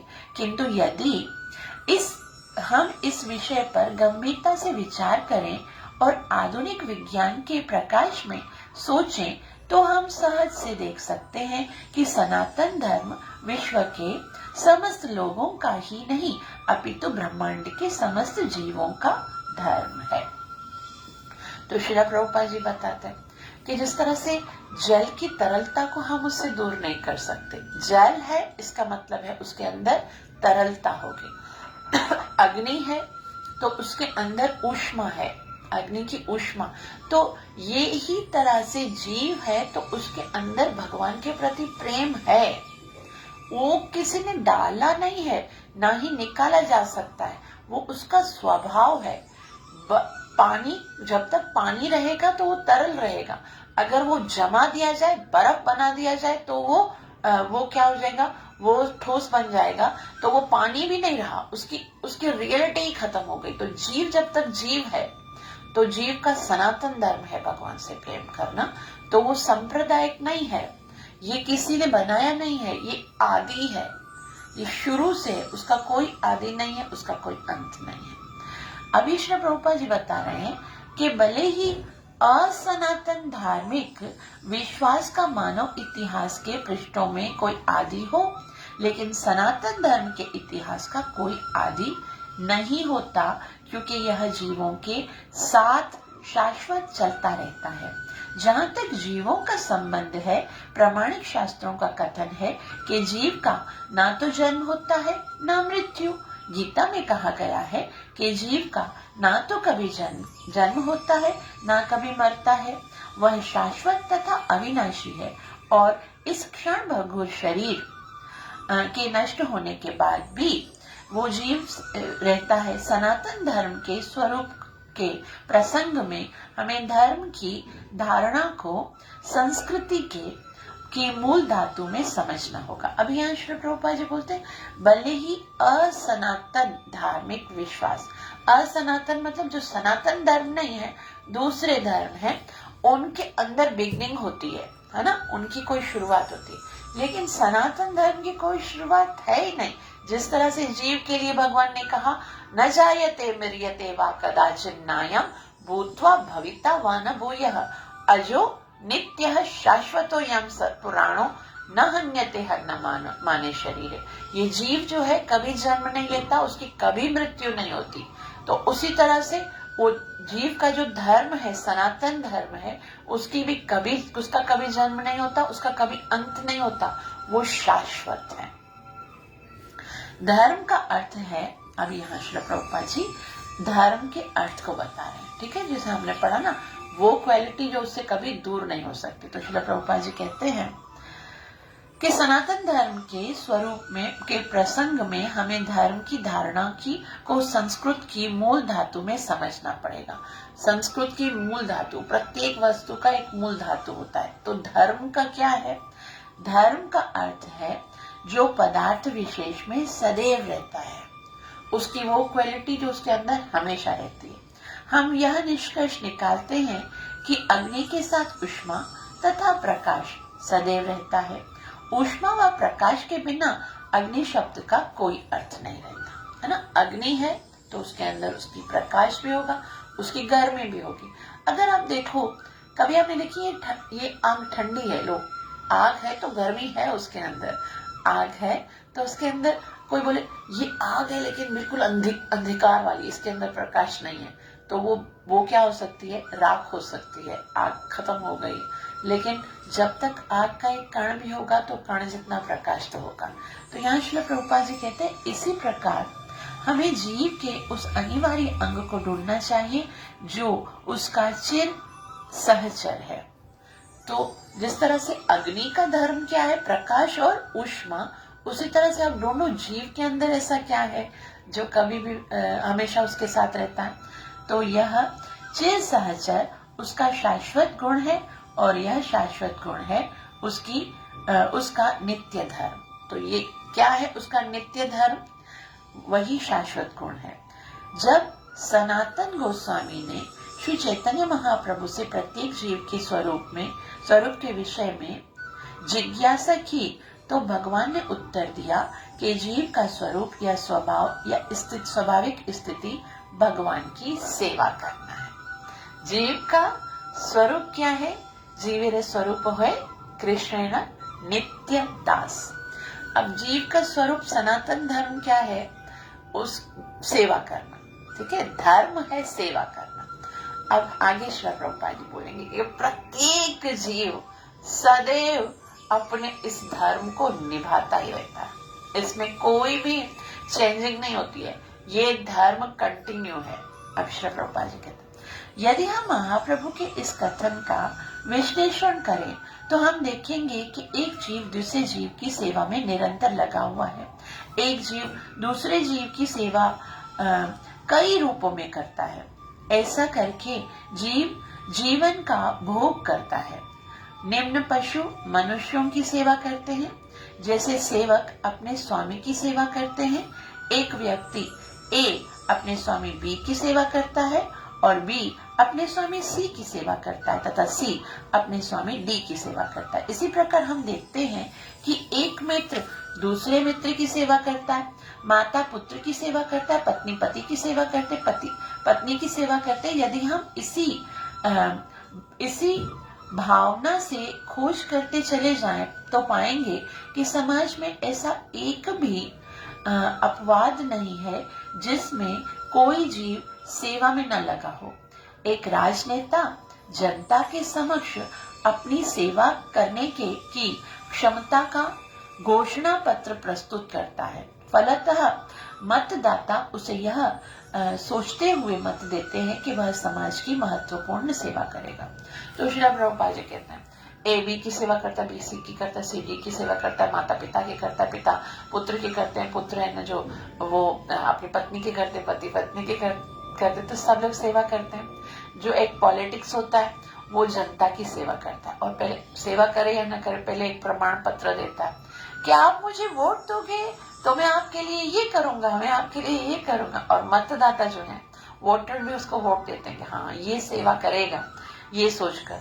तो श्री प्रभुपाद जी आगे कहते हैं दुकानदार अपने ग्राहक की सेवा करता और कारीगर शिल्पी पूंजीपतियों की सेवा करते हैं। पूंजीपति अपने परिवार की सेवा करता और परिवार शाश्वत जीव की शाश्वत सेवा क्षमता से राज्य की सेवा करता है। इस प्रकार हम देख सकते हैं कि कोई भी जीव अन्य जीव की सेवा करने से मुक्त नहीं। अतएव हम यह निष्कर्ष निकाल सकते हैं कि सेवा जीव की चिर सहचरी है और सेवा करना जीव का शाश्वत सनातन धर्म है। अब सनातन धर्म क्या है? जीव का शाश्वत धर्म है सेवा करना और सनातन धर्म है वो सेवा किसी सनातन की होनी चाहिए। जब तक शरीर में है तो इन सब की सेवाएं करते हैं जिसका हमने अभी पढ़ा, लेकिन ये तो शरीर सेवा कर रहा है। आत्मा जब भी सनातन है तो वो उसको अपने सेवा करने वाला जिसको हम सेवा करेंगे वो भी सनातन चाहिए, है ना। तो जीवेर स्वरूप है कृष्णेर नित्यदास, कृष्ण की सेवा करना जीव का सनातन धर्म है।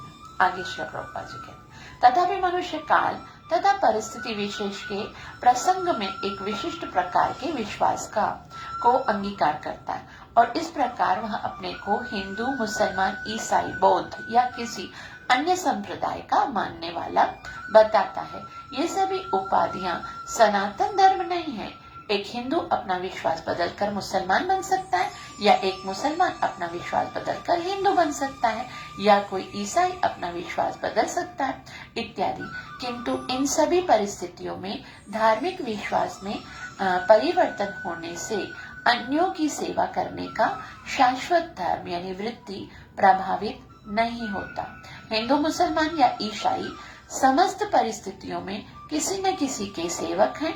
अतएव किसी विशेष विश्वास को अंगीकार करना अपने सनातन धर्म को अंगीकार करना नहीं है।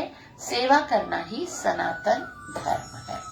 तो चाहे किसी भी धर्म का हो, किसी भी देश का हो, किसी भी गांव का हो, किसी भी जगह का हो, कोई भी जीव हो, उसका धर्म है सेवा करना, है ना।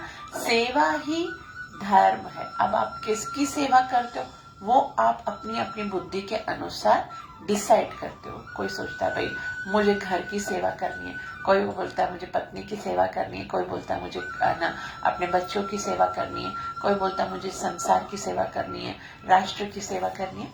तो इस तरह से सेवा का जो धर्म है वो तो है ही, उसको नहीं बदला जा रहा। चाहे हम धर्म, अपना मजहब जिसको रिलीजन कहते हैं, वो भले चेंज कर भी ले, लेकिन उस दूसरे धर्म में जाकर भी वो अपने नित्य जो सनातन धर्म है उसका वो नहीं चेंज कर सकते। भगवान के साथ जीव का क्या संबंध है, अब श्रील प्रभुपाद जी बताते हैं। बहुत ही सुंदर यहाँ पर श्रील प्रभुपाद जी डिस्कशन बता रहे हैं। वे कहते हैं वसुतः भगवान के साथ हमारा संबंध सेवा का संबंध है। प्रेम तो है, रस तो है, कौन से? शांत रस, दास्य रस, वात्सल्य रस, साख्य रस और माधुर्य रस। लेकिन उसमें रस में आकर करेंगे क्या, है ना। माता बनेंगे तो भी उसकी सेवा करेंगे, सखा बनेंगे तो भी उसकी सेवा करेंगे, मित्र बनेंगे, दास्त बनेंगे तो वैसे ही सेवा करेंगे, माधुर्य भाव से सेवा ही करेंगे। यही एकमात्र वास्तविक हमारी पहचान है। क्या है? जीवेर स्वरूप है कृष्ण नित्यदास। तो श्रील प्रभुपाद जी कहते हैं वस्तुतः भगवान के साथ हमारा संबंध सेवा का संबंध है। परमेश्वर परम भोक्ता है और हम सारे जीव उनके सेवक हैं। हम सब उनके भोग यानी सुख के लिए बने हैं और यदि हम भगवान के साथ उस नित्य भोग में भाग लेते हैं तो हम सुखी बनते हैं। हम किसी अन्य प्रकार से सुखी नहीं हो सकते। हम सब सुखी होना चाहते हैं, सब चाहते हैं ना, और हम दूसरे तरीके से सुखी होना चाहते हैं। असली तरीका क्या है? पहला तरीका क्या है? भगवान को खुश करना। भगवान को खुश करके ही जीव खुश हो सकता है। श्रील प्रभुपाद जी बोलते हैं दूसरा कोई तरीका है ही नहीं। श्रील प्रभुपाद जी कहते हैं स्वतंत्र रूप से सुखी बन पाना संभव नहीं है। जिस प्रकार शरीर का कोई भी भाग उधर से सहयोग किए बिना सुखी नहीं रह सकता, परमेश्वर की दिव्य प्रेमा भक्ति में सेवा किए बिना जीव सुखी नहीं रह सकता। सारी इंद्रियां यदि सोचते पेट के साथ सहयोग नहीं करना है, हम खुद से सुखी होकर दिखाएंगे। पूरी यहाँ पर रखेंगे, हलवा यहाँ पर रखेंगे और हाथ बोलेंगे मैं सुखी होकर दिखाऊं, पूरी जिंदगी पकड़ के रह जाए, कभी भी सुखी नहीं होंगे। तब तो सुखी होगे जब मुंह के द्वारा पेट में जाएगा। उसी तरह से जीव चाहे कितनी ही स्ट्रगल कर ले, लग्जरियस लाइफ बना ले, हजारों गाड़ियां हो जाएं, करोड़ों बंगले हो जाएं, लेकिन कृष्ण जीवन में नहीं है ना, तो नानिक दुखिया सब संसार सुखिया, सकल सृष्टि का राजा दुखिया, कुछ भी बन जाओगे। जब तक भगवान के साथ प्रेम नहीं करोगे, उसकी सेवा नहीं करोगे, तो सुखी नहीं हो सकते। आगे श्री प्रभुपाद जी कहते हैं कि परमेश्वर की दिव्य प्रेमा भक्ति सेवा किए बिना जीव सुखी नहीं हो सकता। श्रीमद् भगवद गीता में विभिन्न देवों की पूजा या सेवा का अनुमोदन नहीं किया जाता है। अब देखो यहाँ पर श्रील प्रभुपाद जी श्रीमद् भगवद गीता के उस टॉपिक को बता रहे हैं कि भगवान चाहते हैं कि जीव केवल मेरी सेवा करे। क्यों? क्योंकि भगवान को सेवा करने का, कराने का शौक है? नहीं, भगवान को जीव को खुश करने का शौक है। भगवान चाहता है कि जीव, मेरा बच्चा खुश हो जाए, और उसकी खुशी होने का, उसके सुख होने का, उसके सुखी होने का और कोई तरीका ही नहीं है। वो चाहे किसी देवी देवता के पास चला भी जाएगा तो भी वो आनंदित नहीं हो सकेगा। इसलिए श्री प्रभुपाद जी कहते हैं भगवत गीता में दूसरे देवी देवताओं की पूजा करने की उसका अनुमोदन नहीं किया गया। भगवान तो कहते हैं वो बेवकूफ हैं। कामैस्तैस्ते ज्ञाना प्रपद्यन्ते अन्य देवता तम तम नियमम् आस्थाय प्रकृत्या नियता। तो जो काम वासना के द्वारा जिनकी बुद्धि हर ली गई है, वही जो है वो अलग अलग देवी देवताओं की पूजा करते हैं। तो श्रील प्रभुपाद जी इसमें बता रहे हैं कि और जो अपने अपने स्वभावों के अनुसार पूजा के विशेष विधि विधानों का पालन करते हैं, यहाँ यह स्पष्ट कहा गया है कि जो काम वासना द्वारा निर्देशित होते हैं वे भगवान कृष्ण या उनकी कृष्ण की पूजा ना करके देवताओं की पूजा करते हैं। जब हम कृष्ण का नाम लेते हैं तो हम किसी सांप्रदायिक नाम का उल्लेख नहीं करते हैं। कृष्ण का अर्थ है सर्वोच्च आनंद। कृष्ण का मतलब ये नहीं हरे कृष्ण वालों का भगवान है उसका नाम कृष्ण है। कृष्ण का मतलब क्या है? वो जो आपको आनंद प्रदान कर सकता है। जीव की इच्छा है, जीव का एक ही उद्देश्य है आनंद प्राप्त करना, तो वो केवल कृष्ण के द्वारा ही प्राप्त हो सकता है। श्रील प्रभुपाद जी कहते हैं कि कृष्ण का अर्थ है सर्वोच्च आनंद, और इसकी पुष्टि हुई है कि परमेश्वर समस्त आनंद की आधार है। हम सभी आनंद की खोज में लगे हुए हैं। आनंद भयोस्या आनंदमयोभ्यासात, यानी वेदांत सूत्र 1.1.12 में भगवान की ही भांति जीव चेतना से पूर्ण है और सुख की खोज में रहते हैं। भगवान तो नित्य सुखी हैं, और यदि जीव उनकी संगति करते हैं, उनके साथ सहयोग करते हैं, तो वह भी सुखी बन जाते हैं। तो हमको ये देखना है कि हमें खुश होने के लिए एक ही तरीका बताया गया है वेदों में। क्या करना है कि आप आनंदम भयोभ्यासात हो, तो आनंद जो है उसके साथ अपना संबंध जोड़ दो। जीव ने मूर्खता क्या कर ली है? खुद तो आनंद, सच्चित आनंद का एक अंश है, और ये जो भौतिक जगत है जो कि क्या है? जीव सत्य है, भौतिक जगत असत्य है। जीव चित्त है, भौतिक जगत क्या है? फुल ऑफ इग्नोरेंस, उसके अंदर कोई ज्ञान नहीं है, है ना, अज्ञान से भरा हुआ है। और जीव आनंदमय है, भौतिक जगत निरानंद है, उसके अंदर कोई आनंद नहीं है। असुखम अनित्यम लोकम, है ना, अनित्यम असुखम लोकम। तो जीव जो है अपनी क्वालिटीज के एकदम अपोजिट, जो उसकी क्वालिटीज भौतिक जगत की हैं, उसके साथ संबंध जोड़ दिया, इसीलिए वो दुखी है। जीव को सुखी होने के लिए क्या करना पड़ेगा? आध्यात्मिक आनंद को प्राप्त करने के लिए नित्य जो सच्चित आनंद है उसके साथ अपना जो संबंध है वो जोड़ना पड़ेगा। भगवान इस मर्त्य लोक में सुख से पूर्ण अपनी वृंदावन लीलाएं प्रदर्शित करने के लिए अवतरित होते हैं। अब भगवान वापस श्रील प्रभुपाद जी बता रहे हैं कि भगवान क्यों आते हैं इस भौतिक जगत में। अपनी जो आनंदमय वृंदावन की लीलाएं हैं उनको यहाँ पर दिखाने के लिए, अपने गोप मित्रों के साथ, अपनी गोपिका सखियों के साथ, वृंदावन के अन्य निवासियों के साथ तथा गायों के साथ उनकी लीलाएं सुख से ओतप्रोत है। वृंदावन की सारी जनता कृष्ण के अतिरिक्त अन्य किसी को नहीं जानती, परंतु भगवान कृष्ण ऐसे थे जिन्होंने अपने पिता नंद महाराज को भी इंद्रदेव की पूजा करने से निरुत्साहित किया, क्योंकि वे इस तथ्य को प्रतिष्ठित करना चाहते थे कि लोगों को किसी भी देवता की पूजा करने की आवश्यकता नहीं है, उन्हें एकमात्र परमेश्वर की पूजा करनी चाहिए, क्योंकि उनका चरम लक्ष्य भगवत धाम को प्राप्त वापस जाना है। श्रीमद् भगवद गीता 15.6 भगवान कृष्ण के धाम का वर्णन इस प्रकार हुआ है। न तद्भासयते सूर्यो न शशांको न पावकः यद् गत्वा न निवर्तन्ते तद्धाम परमं मम। तो श्रील प्रभुपाद जी यहाँ पर क्या बता रहे कि भगवान क्यों आए हैं अपने वृंदावन की लीलाएं प्रदर्शित करने, और उन्हीं लीलाओं में भगवान बहुत सुंदर सुंदर लीलाएं करते हैं, माता के साथ, पिता के साथ, गोप सखों के साथ, गोपियों के साथ। और एक सुंदर लीला करते हैं जब वो गोवर्धन की पूजा करवाना शुरू करवाते। पहले तो किसकी पूजा करते थे? इंद्र की पूजा करते थे। भगवान ने मना कर दिया कि नहीं करो, जरूरत नहीं है इंद्र की पूजा करने की।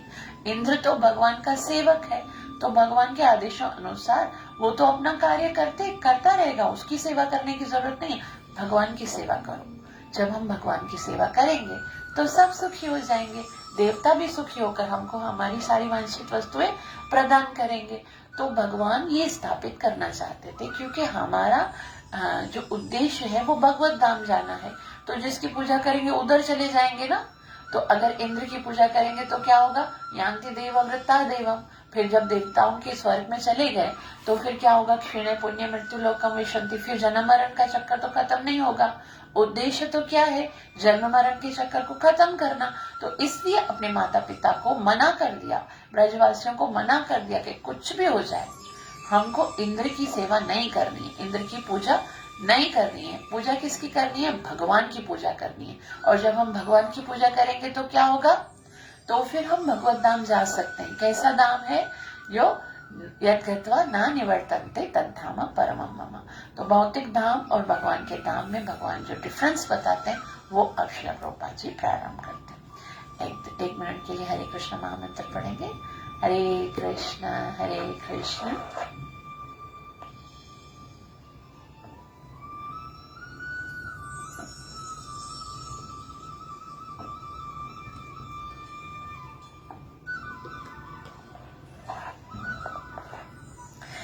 प्रभुपाद जी कहते हैं, भगवान ने भगवत गीता के 15.6 में कहा है, मेरा परम धाम ना तो सूर्य या चंद्रमा द्वारा, ना ही अग्नि या बिजली द्वारा प्रकाशित होता है। जो लोग वहां पहुंच जाते हैं वे इस भौतिक जगत में फिर कभी नहीं लौटते। यह श्लोक उस नित्य आकाश परम धाम का वर्णन प्रस्तुत करता है। निस्संदेह हमें आकाश की भौतिक धारणा है और हम इसे सूर्य चंद्र तारे आदि के संबंध में सोचते हैं, किंतु इस श्लोक में भगवान बताते कि नित्य आकाश में सूर्य चंद्रमा अग्नि या बिजली किसी की आवश्यकता नहीं है, क्योंकि वह परमेश्वर से निकलने वाली ब्रह्म ज्योति द्वारा प्रकाशित है। हम अन्य लोकों तक पहुंचने का कठिन प्रयास कर रहे हैं, लेकिन परमेश्वर के धाम को जानना कठिन नहीं है। यह धाम गोलोक कहा जाता है। ब्रह्म संहिता में 5.37 में इसकी अतीव सुंदर वर्णन मिलता है। गोलोक एवं निवसत्य खिलात्म भूता। भगवान अपने धाम गोलोक में नित्य वास करते हैं, फिर भी इस लोक से उन तक पहुंचना जा सकता है, और ऐसा करने के लिए वे अपने सच्चिद आनंद विग्रह रूप को व्यक्त करते हैं, जो उनका असली रूप है। जब वे इस रूप को प्रकट करते हैं तब हमें इसकी कल्पना करने की आवश्यकता नहीं रह जाती है कि उनका रूप कैसा। अब यहाँ श्री प्रभुपाद जी बहुत सुंदर बता रहे हैं, देखो कि भगवान का जो धाम है, हमको तो हमारे आकाश के बारे में पता है। हमारे आकाश में सूर्य निकलेगा तो दिन हो जाएगा, प्रकाश हो जाएगा। चंद्रमा निकलेगा तो चांदनी आ जाएगी, रात हो जाएगी, तारे टमटमाएंगे। कभी हम इलेक्ट्रिसिटी से रोशनी प्राप्त करने का प्रयास करेंगे, बिजली से, या फिर अलग अलग तरीकों से सोर्स ऑफ प्रकाश ढूंढेंगे। अगर ये सोर्स ऑफ प्रकाश नहीं होंगे तो हमारा ये जो ब्रह्मांड कैसा है, बिल्कुल ब्लैक है, ब्लैक आउट हो जाएगा, कुछ नहीं दिखेगा। लेकिन भगवान कहते न तद भासयते सूर्यो न शशांको न पावक। मेरे धाम में सूर्य प्रकाश की, चंद्रमा के प्रकाश की, बिजली के प्रकाश की आवश्यकता नहीं। मेरे धाम को तो मेरे स्वरूप का जो तेज है ना, वही प्रकाशित कर रहा है। तो इसलिए और श्री प्रभुपाद जी बोलते हैं, भगवान के धाम में जाया जा सकता है। हम सब क्या करते हैं, भौतिक जगत में वैज्ञानिक जो है वो अलग अलग योजना बनाते हैं, सूर्य लोक में जाने की, चंद्र लोक में जाने की, दूसरे लोकों में जाने की। लेकिन इन योजनाओं के द्वारा नहीं, उनका एक प्रोसेस बताया गया है शास्त्रों में। यान्ति देवव्रता देवा, सूर्य देव की पूजा करो, सूर्य लोक में चले जाओ। चंद्रमा की पूजा करो, चंद्रमा के पास चले जाओ। और भगवान के पास जाना है तो क्या करना पड़ेगा, यान्ति मध्याजिनोपिमा। भगवान कहते हैं मेरे धाम में पहुंचने के लिए मेरी भक्ति, जब वे इस रूप को प्रकट करते हैं। श्रील प्रभुपाद जी यहाँ पर एक बात बता रहे हैं कि देखो, अगर भगवान का स्वरूप सामने है, भगवान ने अपना जो है स्वरूप प्रकट कर लिया कि ये मेरा स्वरूप है, हमारे लिए ना, ताकि हमको कोई मिसअंडरस्टैंडिंग ना हो जाए कि भगवान कैसे हैं, हम मेंटल स्पेकुलेशन ही ना करते रह जाएं कि भगवान कैसे हो सकते हैं। कोई सोचते भगवान लड़की होगा, कोई बोलते भगवान लड़का होगा, कोई सोचते भगवान क्या होगा। भगवान तो है ना एक रोशनी होगा, भगवान खाली हृदय में रह सकता है, इतना छोटा सा स्वरूप। भगवान बोलते हैं ये सब बात छोड़ो, अवजानन्ति मामुड़ा मानुषीम तनुमाश्रितम परम भावम अजानन्तो मम भूत महेश्वरम। जो मैं हूँ वो समस्त भूतों का महेश्वर हूँ। इसलिए जो मूर्ख है वो मुझे नहीं जानते हैं, इसलिए वो जान नहीं पाते हैं। और जब मैं मनुष्य देह प्राप्त करता हूँ या फिर अवतार लेता हूँ तो वो मुझे जान नहीं पाते हैं और फिर वो मेरा उपहास करते हैं। श्रील प्रभुपाद जी बोलते हैं जब भगवान ने अपना रूप दिखा दिया तो फिर कल्पना करने की आवश्यकता नहीं है कि उनका रूप कैसा है। ऐसे चिंतन को निरुत्साहित करने के लिए ही वे अवतार लेते हैं और अपने श्याम सुंदर रूप को प्रदर्शित करते हैं। दुर्भाग्यवश अल्पज्ञ लोग उनकी हंसी उड़ाते हैं, क्योंकि वे हमारे जैसे बनकर आते हैं और मनुष्य रूप धारण करके हमारे साथ खेलते कूदते हैं। लेकिन इस कारण हमें यह नहीं सोचना चाहिए कि वे हमारी तरह हैं। वे अपनी सर्वशक्तिमत्ता के कारण ही अपने वास्तविक रूप में हमारे समक्ष प्रकट होते हैं और अपनी लीलाओं का प्रदर्शन करते हैं, जो उनके धाम में होने वाली लीलाओं की अनुकृतियां यानी प्रतिरूप है। तो हमें ये नहीं सोचना चाहिए अब तो उस संसार में आगे तो हमारे जैसे साधारण हैं, वो अपनी सर्व शक्तियों के साथ हैं। पूर्णमद पूर्णमिदम, वो एक दिन के होते हैं ना तो भी वो पूर्ण होते हैं, तभी तो सारे तालों को तोड़कर सारे जितने वो सैनिक हैं उनको सुलाकर वो मथुरा से वृंदावन पहुंच जाते हैं।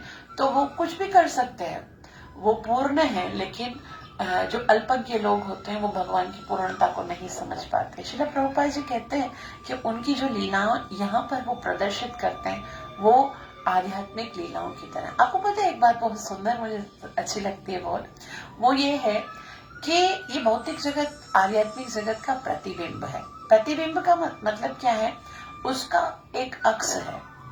जैसे है ना जो कुछ आध्यात्मिक जगत में ना वो इधर दिख रहा है, भौतिक जगत में जो कुछ संबंध है, जो कुछ प्रेम का आदान प्रदान है, वो सब आध्यात्मिक जगत में है, तभी तो उसका प्रतिरूप दिख रहा है ना। जो प्रतिबिंब में वही दिखता है जो रियलिटी होती है। तो इस भौतिक जगत में जो है वो प्रतिबिंब है। वो कैसे है कि आप ना आपको एप्पल खाना है, ठीक है, और आपको एक मिरर में एप्पल दिखाया जा रहा है।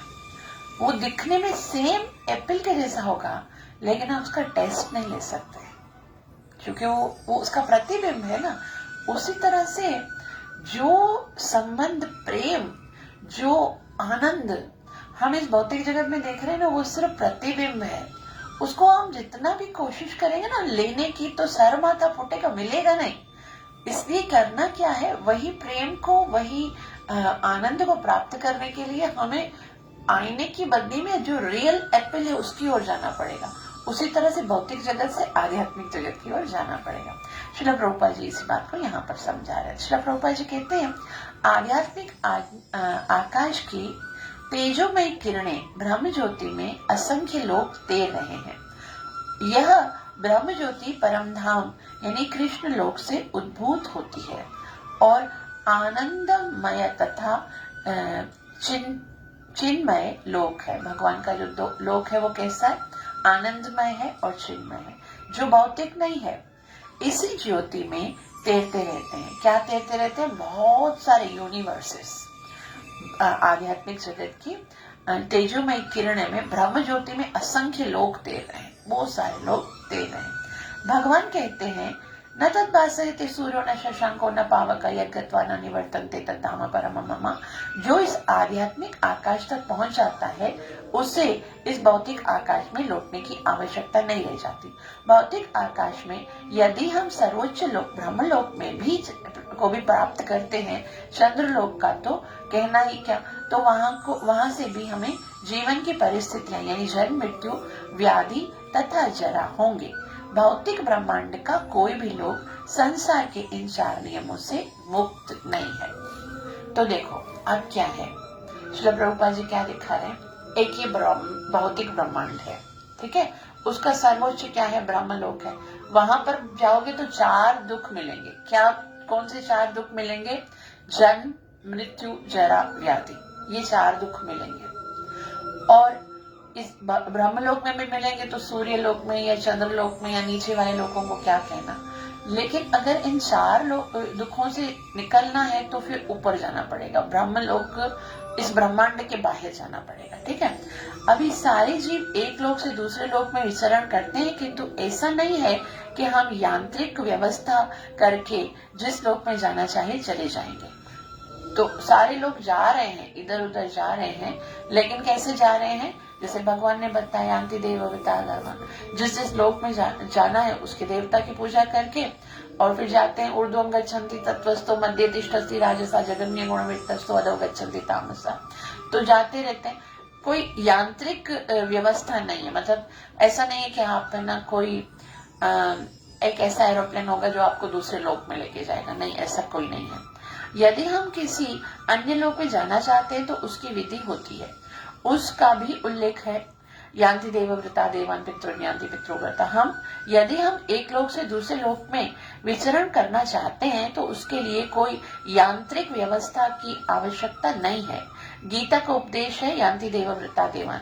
चंद्र, सूर्य तथा उच्चतर लोक स्वर्ग लोक कहलाते हैं। लोकों की 3 विभिन्न स्थितियां हैं, उच्चतर, मध्य तथा निम्नतर। पृथ्वी मध्य लोक में आती है। भगवत गीता बताती है कि किस प्रकार अति सरल सूत्र है, यान्ति देवान वृत्ता देवान। दूसरे उच्चतर लोकों यानी देवलोकों तक जाया जा सकता है। मनुष्य को केवल उस लोक के विशेष देवता की पूजा करनी होती है और इस तरह चंद्रमा, सूर्य या अन्य किसी भी उच्चतर लोक को जाया जा सकता है, ठीक है। तो कैसे जाएंगे? अगर किसी लोक में जाना है तो उस विशेष लोक के देवता की पूजा करके जाए। लेकिन गीता हमें नहीं बोलती उसकी पूजा करो। गीता क्या बोलती? भगवान बोलती तुम उस जगह में आओ जहां मैं रहता हूँ, क्योंकि दूसरी जगह जाओगे तो क्या होगा? वापिस आना पड़ेगा, ये 4 दुख भोगने पड़ेंगे। इसलिए यत् गत्वा न निवर्तन्ति तद्धाम परमम्, मेरे धाम में आओ। और उसकी भी सरल विधि है, यान्ति मध्यजिनुपिमा। तो श्रील प्रभुपाद जी कहते फिर भी भगवत गीता हमें इस जगत के किसी लोक पे जाने की सलाह नहीं देती, ठीक है। और क्योंकि चाहे हम किसी भी यांत्रिक युक्ति से 40,000 वर्षों यानी और कौन इतने समय तक जीवित रहता है। अब ये क्या है पता है? श्रील प्रभुपाद जी क्या बता रहे हैं?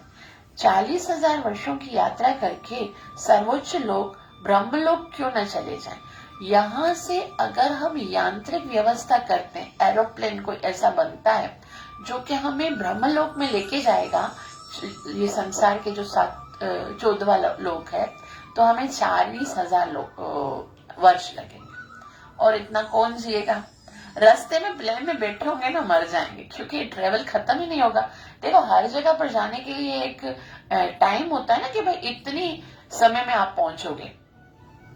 अगर हम पाकिस्तान से इंडिया पहुंचते हैं ना तो 2-1.5 घंटे में पहुंच जाते हैं, लेकिन पाकिस्तान से अमेरिका जाएंगे तो उसका अलग टाइम लगेगा, कनाडा जाएंगे तो उसका अलग टाइम लगेगा। तो इसी जो हमारा ये ब्रह्मांड है उसमें भी हम अगर एक अलग अलग कंट्री में भी जाते हैं, है ना, इस वर्ल्ड के अलग अलग कंट्री में भी जाते हैं तो भी हमें अलग अलग टाइम लगता है। तो हम क्या करें, इस वर्ल्ड के ऊपर वाले जो सबसे बड़ा जो ब्रह्मलोक है उसमें जाएंगे तो उसके लिए कितना समय बताया गया है शास्त्रों में? 40,000 वर्ष लगेंगे। तो उतना जिएंगे ही नहीं ना, मर जाएंगे। तो इसलिए वो यांत्रिक क्रिया करने की आवश्यकता नहीं है, जाना ही है तो सही तरीका बताया गया, यान्ति देवव्रता देवान, देवता की पूजा करो, उधर चले जाओ। श्रील प्रभुपाद जी आगे कहते हैं कि फिर भी भगवत गीता में हमें इस जगत के लोकों में जाने के लिए उत्साह नहीं दिया जाता कि नहीं, जरूरत नहीं होती उसे। वहां श्रील प्रभुपाद जी कहते हैं कि ब्रह्मलोक में चले जाएं, किंतु फिर भी वहां हमें जन्म, मृत्यु तथा जरा, व्याधि जैसे भौतिक असुविधाओं से मुक्ति नहीं मिल सकेगी। लेकिन जो परम लोक, कृष्ण लोक या आध्यात्मिक आकाश के किसी भी अन्य लोक में पहुंचना चाहता है, उसे वहां ये सुविधाएं, असुविधाएं नहीं होंगी। यानी फिर अगर हम इन लोगों से ऊपर जाएंगे तो ये असुविधाएं नहीं होंगी। क्या भगवान भौतिक जगत से बाहर निकलेंगे ना, जब हम वैकुंठ लोक की ओर जाएंगे तो वहां पर जन्म, मृत्यु, जरा, व्याधि नहीं होते हैं। आध्यात्मिक आकाश में जितने भी लोक हैं उनमें गोलोक वृंदावन नामक लोक सर्वश्रेष्ठ है। अब जैसे आध्यात्मिक जो ब्रह्म ज्योति है ना, उसमें हमने पढ़ा बहुत सारे आध्यात्मिक लोक हैं। वो सब क्या है? वो सारे जो है वो वैकुंठ लोक हैं।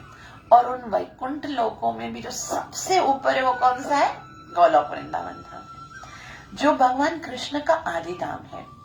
यह हमारी जानकारी भगवद गीता में दी गई है और इसमें उपदेश दिया गया है कि किस प्रकार हम इस भौतिक जगत को छोड़कर आध्यात्मिक आकाश में वास्तविक आनंदमय जीवन बिता सकते हैं। श्रीमद् भगवद गीता के 15वें अध्याय में भौतिक जगत का जीता जागता चित्रण हुआ है और कहा गया है, ऊर्ध्वमूलमधः शाखम् अश्वत्थं प्राहुरव्ययम् छन्दांसि यस्य पर्णानि यस्तं वेद न स वेदवेद।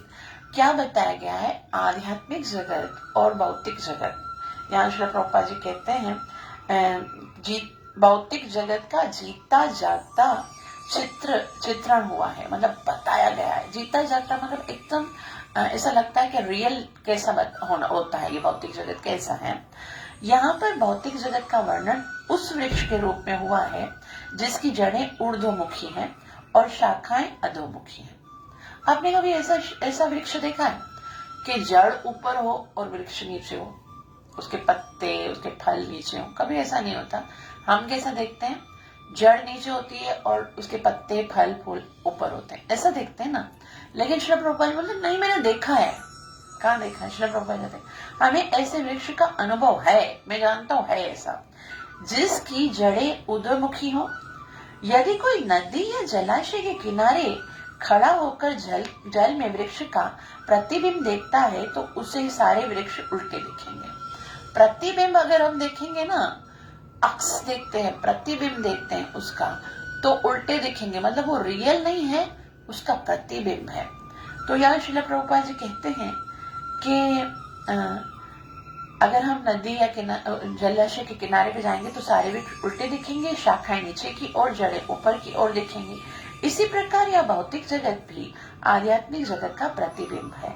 यह जगत वास्तविकता का प्रतिबिंब यानी छाया मात्र है। प्रतिबिंब यानी छाया में कोई वास्तविकता या सार नहीं होता, लेकिन प्रतिबिंब से हम यह समझ सकते हैं कि वस्तु तथा वास्तविकता है। वैसे तो प्रतिबिंब का कोई रियलिटी नहीं है, जलाशय के अंदर ना वृक्ष मिलेगा ना फल मिलेगा, लेकिन ये तो होगा कि भाई कहीं तो रियल है जिसका प्रतिबिंब आ रहा है, इतना तो हमें समझ में आएगा, तथा वास्तविक। इसी प्रकार यदि मरुस्थल में जल नहीं होता लेकिन मरीचिका बताती कि जल जैसी कोई वस्तु है, और भौतिक जगत में ना तो जल है ना तो सुख है, लेकिन आध्यात्मिक जगत में वास्तविक सुख रूपी जल है। अभी जैसे श्रील प्रभुपाद जी मरुभूमि में जो जल दिखता है, जैसे दूर से हम जाते हैं ना रेगिस्तान में, दूर जल दिखता है, तो वो जल भी नहीं है, उसके अंदर आप पी भी नहीं सकते हो, लेकिन इसका पता चलता है कहीं ना कहीं जल है, और वो जल कहाँ है? आध्यात्मिक जगत में। और वो आध्यात्मिक जगत में वो कैसा जल है? यहाँ श्रील प्रभुपाद जी कहते हैं वास्तविक सुख रूपी असली जल है। श्रीमद् भगवद गीता 15.5 में भगवान ने सुझाव दिया है कि हम निम्नलिखित प्रकार से इस आध्यात्मिक जगत के प्राप्ति कर सकते हैं। तो आध्यात्मिक जगत, स्पिरिचुअल वर्ल्ड में जाने का एक तरीका बताया है। कितने अच्छे हैं ना भगवान, सब कुछ बता दिया है, लेकिन हम कितने मूर्ख हैं ना, उनकी बात को ना सुन। अभी भी मैं पढ़ रही हूँ, कितने लोग बोर हो रहे होंगे कि कितना पढ़ेंगे, ये कितनी अच्छी बातें हैं, इसको तो सारा दिन पढ़ते रहना चाहिए, सारा दिन समझते रहना चाहिए। भगवान ने बोला है कि मेरे धाम में आने के लिए तुम्हें क्या करना चाहिए, तो क्या करना चाहिए? श्री प्रभुपाद जी कहते हैं, भगवान ने बताया 15.5 में क्या बताया?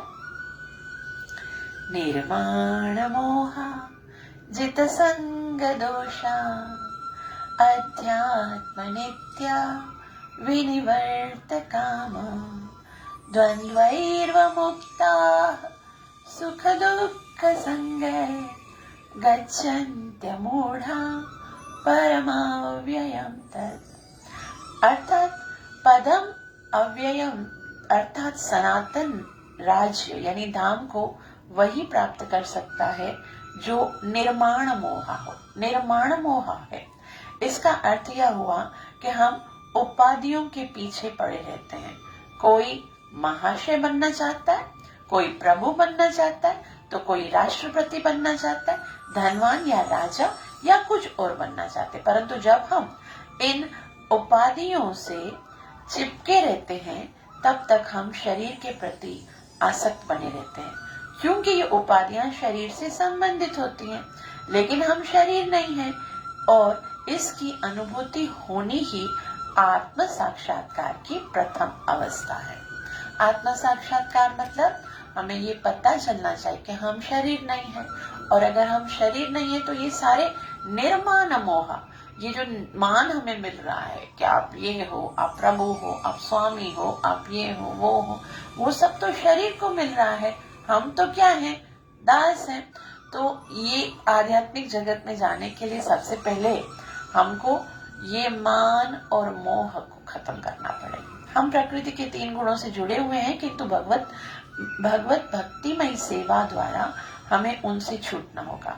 यदि हम भगवत भक्तिमय सेवा के प्रति आसक्त नहीं होते तो प्रकृति के गुणों से छूट पाना दुष्कर है।